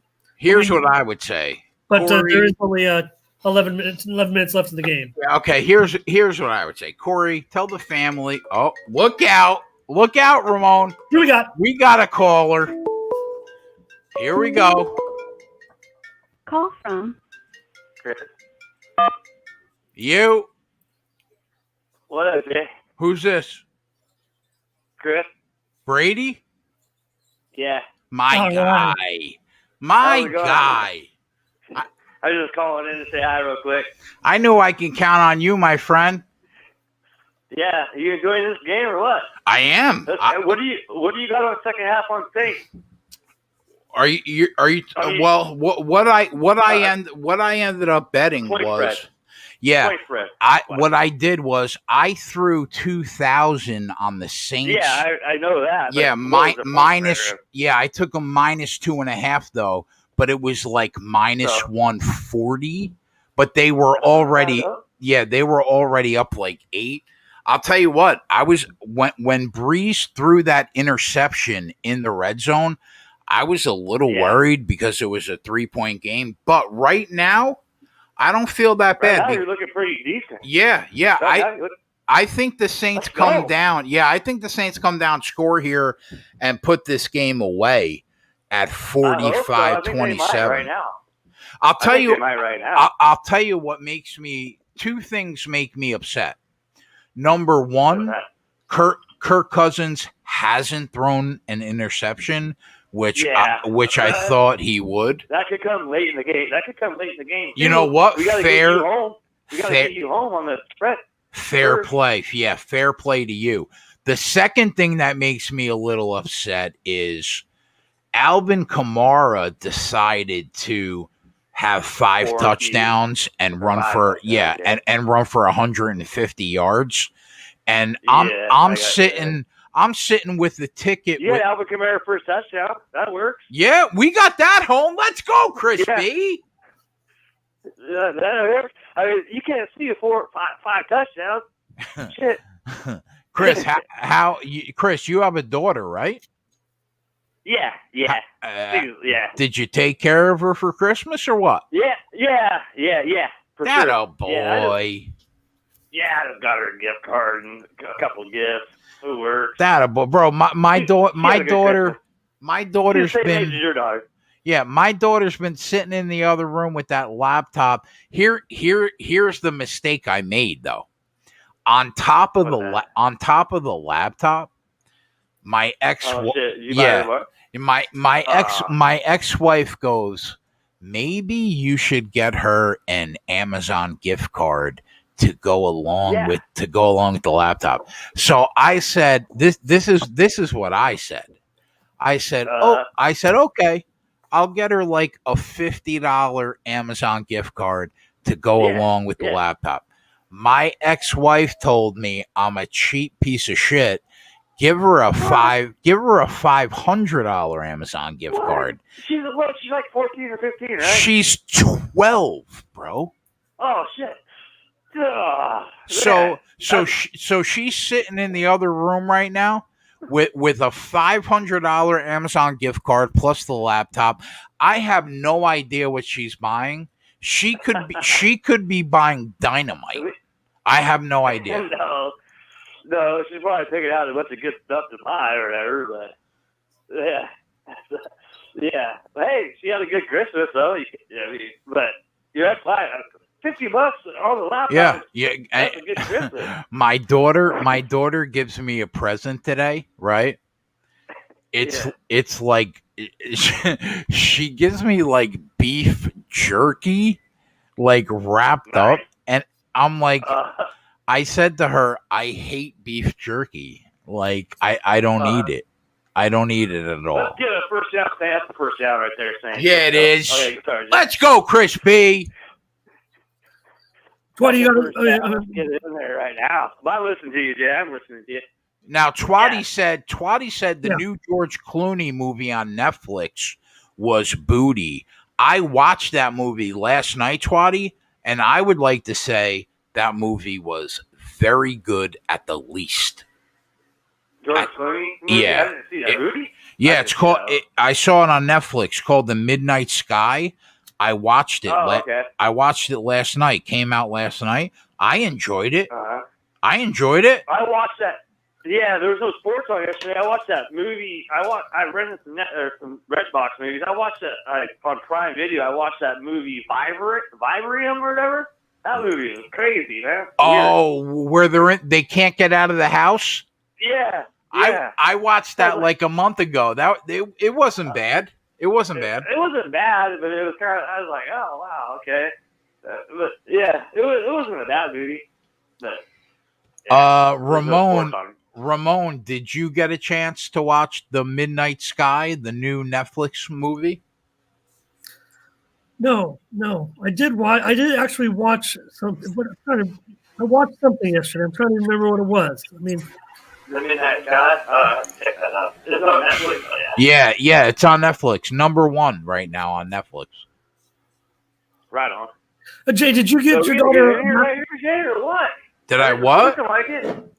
Are we gonna get in here? Yeah, come on, Chris. Yeah, it's going to be I was tomorrow. over the over. I was just on the over today. We're but, getting in here. We're getting in here. I I got- got Camara. I put a little bet on Saints. I did 3 bets on the over, and then over 49, over 50, and then I did. Not Money line. only are we getting in here, Kamara's getting his 6th touchdown of the day. How about that? Yeah. That It's something sounds that good. he So does what do did it. I mean, we're on into the that. Saints again. I forget. I mean, if they get in here, you're golden, right? Well, the Chris, are you a member? Yeah. Yeah, so I put the team total in the Discord, and then I took them -2.5, but I leaned 6.5. If they score here, they're going to cover the 6.5. Minnesota went over the team total. I'm going to get the 2.5 home. The only thing I'm going to lose on are the 2 props that I put on the live show. But like you said, maybe we get a late pick from Cousins. There's a possibility. Yeah. Look, it's coming down to 4 minutes. Definitely. Gonna be in distress. There's a great possibility that could happen. I agree 100% with that take. It could definitely happen. Definitely. Yeah, especially when the time gets down there. If they get in here right now, and it gets down to distress, Yep. then that's when the pick could happen. Here comes Taysom Hill for the touchdown. Get in there, big boy. Let's go. Cash it. Let's go. I love you, Chris. Thanks for calling, buddy. Yeah. Oh, no problem. Oh, that's I'll let just you guys go. great. I got you turned down on the show right here. I'm drinking a few beers and I'm just hanging out here by myself. Listen, bro, with my daughter. it's Christmas Day. Get those beers in you. Well, we got Lakers on tonight too, don't we? How much time till that game starts? I mean, Chris, I'm a 45 minutes, Chris. I'm a professional gambler, bro. You think I'm not betting that game? Come on, bro. Well, I'm not saying that. I was just asking you what time it started. Like, how much time do we have before it 45 starts? minutes, Jay. 45 minutes away. 40 minutes away. Chris, All right, cool. We got time. Chris, you know Ramon, right? Yeah. I know Ramon. I used to watch Ramon on your shows all the time. Yeah, Ramon's a legend. Yeah. I'm not old school. Yeah, I'm just I've been old. watching you guys on the show pretty much like last few hours or more. Yeah. But I'll tell you what. I haven't been watching the Nets game. I've just been basically focusing on this football game. I'll tell you what, bro. Ramon Scott is the most knowledgeable sports bettor that I know. Nobody. Great to have on the show too. Yeah, like he's the most knowledgeable sports bettor that nobody knows. Like he would be better. He would I know you know him, I know him. But in terms of like mainstream, he would be better than 95% of the people that are actually on like mainstream media that covers sports betting. 100%. If it Oh, wasn't for for this sure. radio face. The guy is smarter. Come on, Smart, he knows everything. Ramon, I think my mother might go for you, Ramon. Like, you're not a bad And he's looking the dude. nicest guy in the world, right, Jay? He is the nicest guy. He's the the nicest guy in the world. Yeah, definitely. Yeah, great show, you guys. Though. Great show on Christmas. All right, Chris, enjoy your Great Christmas night, brother. Yeah, I'll be watching you guys on the show. We'll be on all Let's day. get these- Merry We'll Christmas. be on. That's awesome. We'll be on all day tomorrow, bro. If you want to call in. Right on. All right, brother. All right, you guys. Peace. There he is, Chris Brady. And Corey says he's ready, but I don't know. We might have lost. Corey. Let's go, Corey. Oh, this is a 908 number, Ramon. This might actually be Corey. Call from Jersey. Let's go! Let's go, Jersey! Hey, yo. Bro, What's up, my I've been guy? waiting. I've been waiting for 2.5 years to hear this Yo, voice. I've been sitting in my. I walked outside after dinner. I've been sitting in my car for 20 fucking minutes trying to get on. Corey, you're my all-time Yeah. you're my all-time favorite, brother. We got to stick together. You already know. All right. What's up, Ramon? How we doing tonight, my man? Great to hear you. Great to hear your voice. Love chatting with you. Razor Ramon's the best. Jersey, you winning money tonight or what? How we doing? Yeah, a little bit. I teased the Saints, so making a little bit of money. What are we looking like in late games, though? Well, you already We're know. getting in on some NBA. You already know what spread likes in the NBA tonight. Yeah, I've seen Ram- those props. Yeah, I think I've Ramon. failed a couple of Tyler's props. Ramon, what do you like tonight in the NBA, Ramon? Well, I didn't want to. Spread's got to play. I think you did say what game it was on. Was it on the Clipper Denver game? Yeah, it was on the Clippers side. Aside from that, though, what do you like? Well, I don't know if we want. I don't know if we want to give it out. If it was a We spread drinking some wine play or tonight, whatever. in the bag? Corey, you know I'm drinking that wine. It's Christmas Day, bro. Come on. Yeah. Let's go. Tell Twatty to fucking simmer down on the Andy Reid talk. Bro, you know Come in what? and Good. defend my guy. I'll tell you I what. had to come in and defend my guy. I'll tell you what, though, bro. He sent the picture yesterday. I could not believe. I almost couldn't believe it. I'll tell you what. Tell him to get some friends and come over to Jersey with her. I'll tell you what. He did not fuck a toaster for Christmas. He did Kim not. Spicer? Like, yeah, she was a dime, bro. She was a dime. She was a straight Tell her to dime. Get some friends together. Come to Jersey. That's what I'm saying. Like, Twatty, get the friends together. Right? Yeah, me and Corey, we'll meet you. We're in Joey Jersey. Work will come through. Yeah, we'll come through. We'll pick up Joey. JJ. Yeah. What do you, Ramon? What do you think about this Mavericks Lakers game, Ramon? Yeah, well, that's the game coming up. We talked about 8 Eastern, 5 Pacific right now. Lakers minus 6.5, total 227. Sharps are leaning towards Dallas here in this one. Going to be tough to see Lakers cover kind of a little bit of a sizable number against Luka. Going to be probably Dallas and the under is going to be the leans here. What do you think, Corey? All right. I tailed Tyler's prop on Dennis Schroeder, but that was about it. Yeah, Schroeder's been looked great in that I've first been game. trying to take it easy on basketball early on. Amen, bro. We got 3 NFL games tomorrow. I think Schroeder's going to be a popular play. I sat fucking Herb Smith Jr. tonight in my fantasy league. Oh, The last minute. He fucking went off. Are you gonna be around tomorrow? I'll be on all day. Yeah, of course. My man. Of course. How's everybody's Christmas, though? Good? It wasn't bad, man. Yeah, I'm gonna go eat after this game is over. I'm gonna go eat Christmas dinner with the family. Everything was good. Nice. Everything Nice. everything Appreciate good you over putting that there. Working for us. Yeah, just got done eating some filet mignon. My Oh, Little man. coconut shrimp. My Little stuffed flounder. listen to this. What was the we filet? get nothing? Was the What fillet is that? I wrapped can't in hear. what was the filet mignon wrapped in bacon? No, it was not. There was no bacon. I mean, come on, bro. What are we doing? No, I had stuffed clams with a little bacon in them. That a boy. That a boy. You know. Listen, bro. Listen. You know the phone lines are open every night. Like you should be Of course. you should be the number one infamous Run Pure Bets caller. Calling. First time, long time. Yeah, every time. To the fan. Every time. First time, long time. Let's go.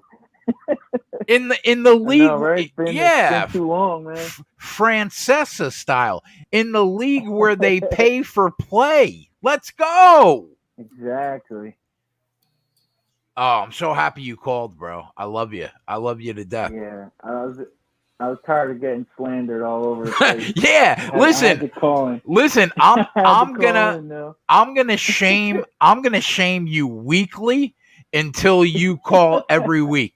Every week. I only called in because my man Razor Ramon's in the building. Oh, see now. You want a 30-second timeout, Corey? Are you looking for a 30-second timeout?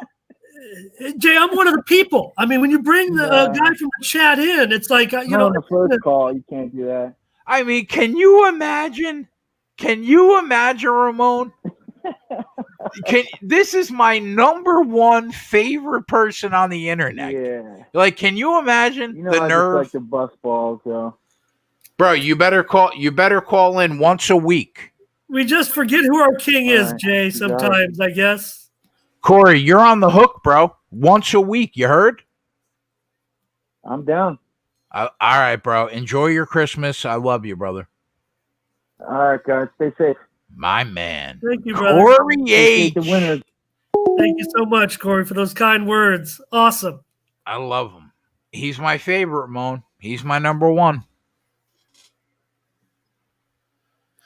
Oh my God! Really look at this team. They don't go away. They just keep scoring. They're still 18 down. I mean, there was a little bit of a playoff feel to this game, I would say. I don't think it's a playoff atmosphere. But I know, but could we get one interception? Like all of a sudden, Kirk Cousins doesn't throw picks in primetime games? I mean, what are we doing?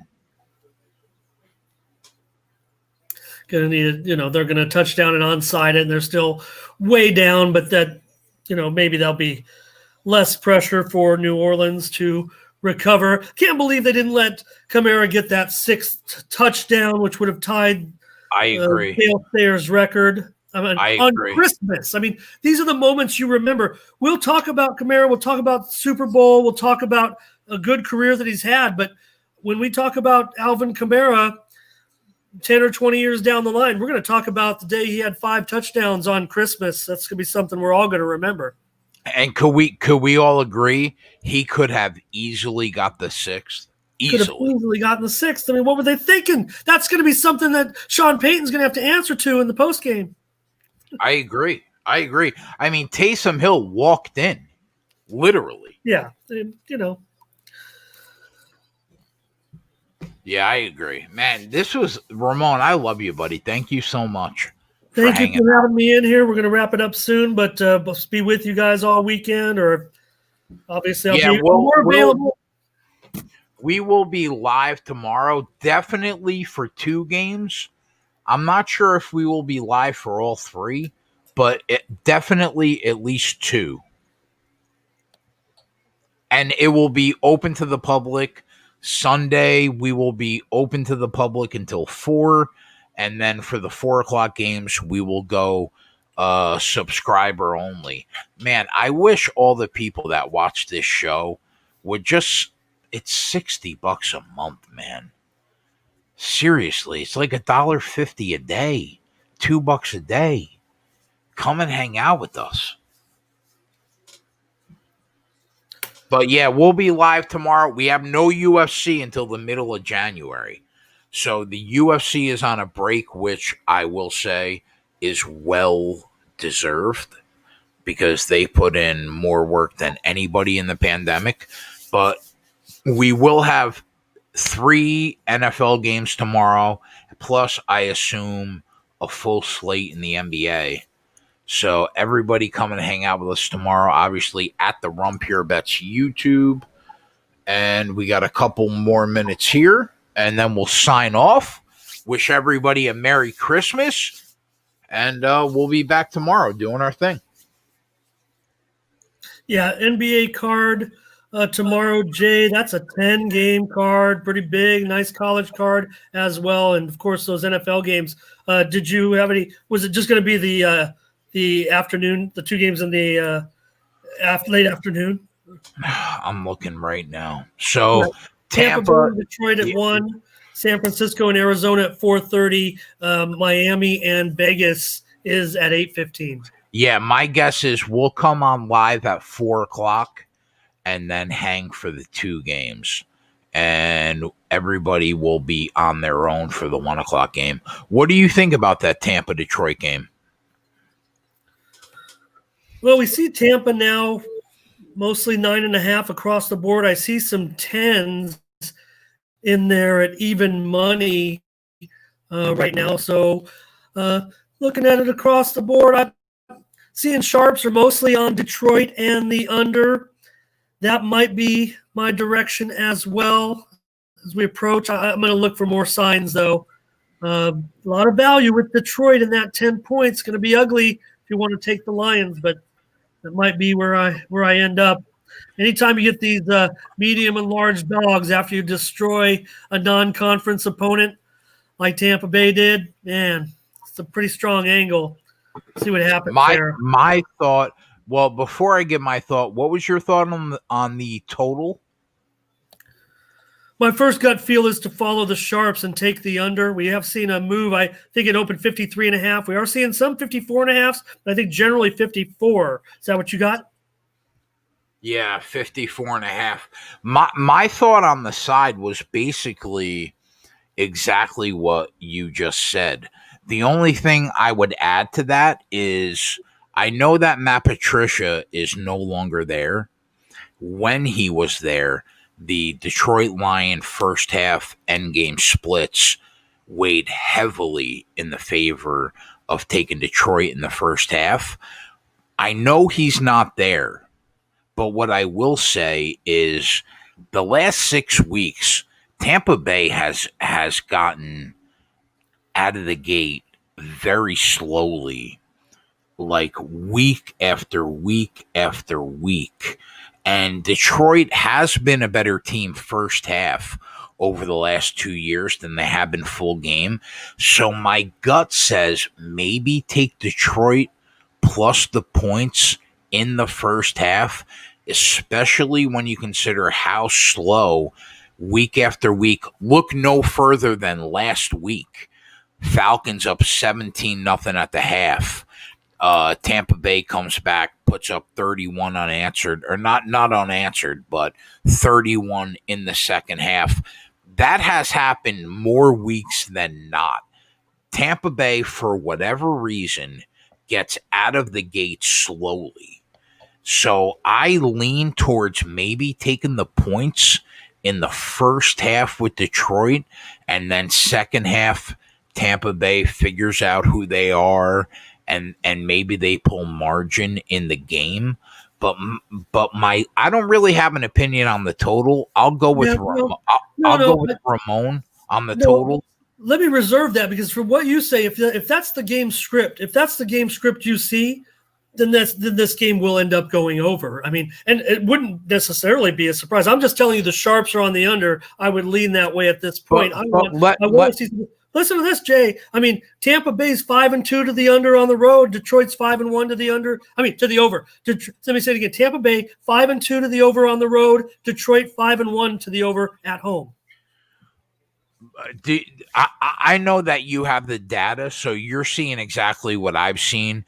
Detroit, their first half splits are so much better than their full game splits, and Tampa Bay, the last month and a half, they just get out of the blocks slow. What do you think about maybe a Detroit first half play? What do you think about that? Well, it's something that I'm interested in. I'm interested in some of the Detroit sides here, definitely. Just that spread's gotten high, and I don't think there's any real reason for that line move that has gone from, I mean, there were some early moves out there that was a 7.5, right, on that look ahead line. Yes. Yep. So Yep. they're looking at a 2.5 point move. I know Jones is out. I'm not too worried about that. Still, all kinds of question marks. Obviously, But you know what though? He's going to be out again. Got to make sure Stafford's in there, but I'm sure he's going to be. Right. You got to make sure Stafford's in there. But Rojo being out is only going to help your Detroit side. Like they're +6 in the first half. Don't you think, considering the first half split, considering the fact that the Bucks just get out of the gate slow, I mean, 6 points seems like a steal in the first half, don't you think? Starting to talk me into it. It's going to be hard for me to get away. The total I can switch on. I mean, I can end up going over on this total. It's going to be hard to get me off of Detroit and the variations of Detroit in the game, as ugly as it's going to be, as tough as it is to swallow. Like I said, whenever you get, a team like Tampa Bay that's just come off, basically getting destroyed by non-conference. Now you got to go play a division game on the road. Detroit's it's over for them. But this could be their game. And 10 points, man. Yeah. Variations. Listen, for the people that are watching, I don't really have an opinion on the total, so I will defer to Ramon. But everything that he said about the side, I completely agree with.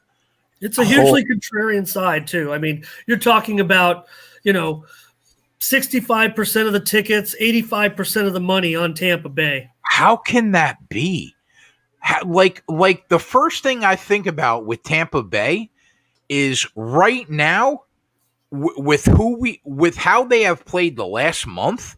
Who are they to give 10 points to anybody right now in the league? It's a pretty good match. It's a great matchup for Tampa Bay. It's just the fact that it's, on the road. It's a division game.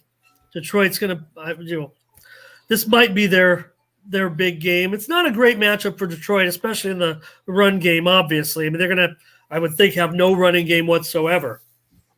Yeah, quickly, shout out to my guy Joey Work, who I will be with tomorrow. Joey says, hit the like button. Let's thank Jay and Ramon for hopping on and giving us some winners on Christmas Day. Joey, I love you, buddy. I'll see you tomorrow, obviously. And yeah, Joey's my favorite panelist. No. Well, I'll tell you what, Joey's my favorite. you know what? You can't have Joey. Pick somebody else because remember he's my favorite panelist. Okay, you're our favorite panelist. Yeah, I mean he's a Jersey guy. He's close to my heart. But anyway, yeah, we'll be on all night tomorrow night, and to be honest, it was an absolute pleasure to be on Thanksgiving Day. And the fact that I didn't have to do it alone because of Ramon, who I love dearly. Thank you so much, buddy, for hanging out with us.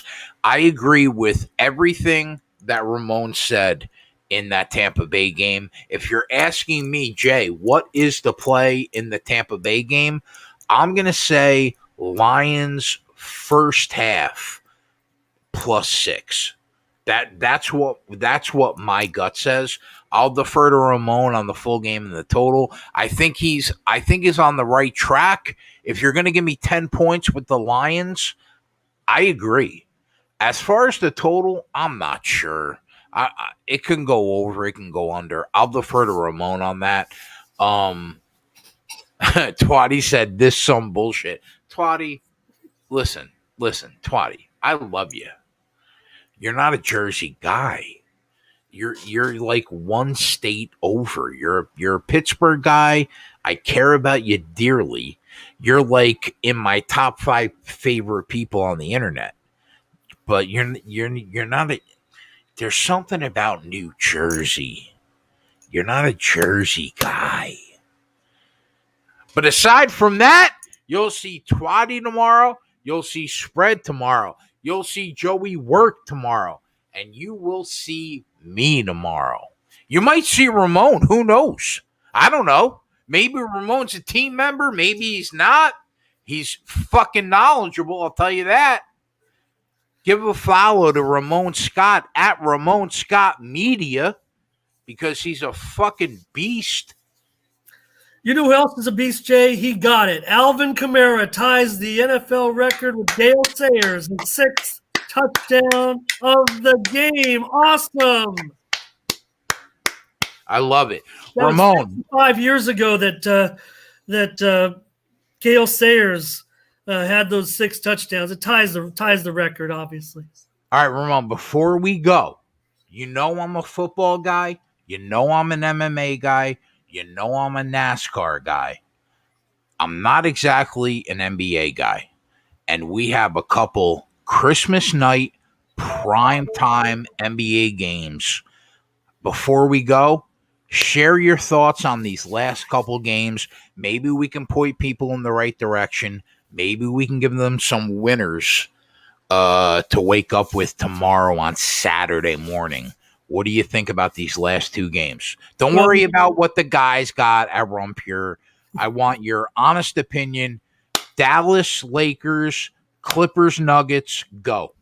Yeah, well, we just got the news. Anthony Davis is going to be active for this game. We know he have the questionable designation with that calf injury, but he's going to be playing in the game. And I think getting the points, however, with Dallas is the way that I'm going to lean. I'll just tell everyone that the Sharps are shading Dallas in this game, probably at about a 3 or 4 to 1 margin. The sharp bets are coming in. The Sharps also seemingly only on the under in this game, and that's pushed that total lower from 230 down to 227. And look at that money. The tickets are relatively split on the total, but the money's pouring in on the under. That seems like very sharp action to me on a Christmas Day game. People love scoring. The general public, the money's coming in 90% on the under. Give me the under tonight in Dallas and the Lakers. In the late game, Clippers and Denver. This one opened Clippers 1, Clippers 2, depending on where you start, but now it's all the way Clippers up to 3.5, and the total has gone up, up, up. It opened 222, few 223s out there. Now we're looking at 226.5. The Sharps in this game have been all over the place. They're not sure which direction to go, and maybe I'm not sure either. I know that Run Pure has a play in this game, so I'm going to give just one look at the total in this game, and I think there's values almost out the window. I'm still going to give it out. Because I'm on the show. I think we're going to see a lot of points tonight. Clippers, Denver. I'm going to say it's going to get to at least 230 points in that one. Let's go over tonight. Clippers and Denver. There you go. Listen, I want everybody to be a member of Run Pure Bets. If you're not, and you're just circling the internet for people that give advice, there's literally nobody on Twitter, social media, that I'd rather have you trust than the one and only Ramon Scott at Ramon Scott Media. Ramon, I love you to death, bro. Thank you for hanging out with me. It made this Christmas Day really enjoyable. I plan on bringing you on the show more often, bro. You're a fucking encyclopedia of sports betting knowledge.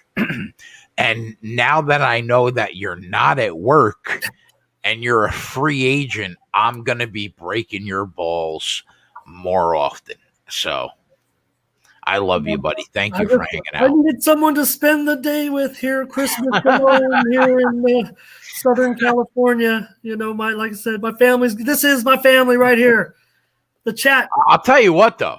If you're going to pick a spot on the planet, Southern California, not a bad spot. I think you picked well. I'm in Jersey right now, and it's fucking cold outside. No, that's why you said, what would it take? And it's going to take a lot to get me to leave San Diego, known as America's finest city. Yeah, I'm not going to argue. I've been to San Diego twice. Best weather in the United States by a mile. All right. Anybody that's a Discord member cash that Minnesota team total over, cash those Vikings. The Saints -2.5. We did not get the 2 props home, unfortunately, on the live show, but we made money nevertheless. We will be back tomorrow at probably 4:00 because, Arizona San Fran starts at 4:30. So we'll be live a half an hour before that at 4:00. We'll be on through the San Fran Cardinals game and the Miami and Raiders game. Until then, Merry Christmas. I hope Santa Claus brought you everything that you wanted tonight. And I'll leave it with Ramon. Any closing thoughts, my friend? Hey, thanks for having me. I'm proud to fill in for all the guys that I love here on the Run Pure channel. You can see me in the chat. I'm always in here with you guys. You can follow me. I will follow back, and I will respond to any DMs. Jay, we're just hanging on for the last couple of plays here because you might get your INT yet. Cousins is being chased around. The series might end up being over, but it wasn't without a chance. They were down 19, trying to get a few throws off. But thanks so much for the invite. And yeah, I could be available. If our guys aren't around, I'll jump on in. All right, Ramon. Love you, buddy. Guys, we'll see you tomorrow, 4:00, for an NFL doubleheader on Saturday. Obviously, we'll be back all Sunday after that. Other than that, enjoy your Christmas night, everybody. For Ramon Scott, for myself, I'll see you tomorrow at 4:00. We're out.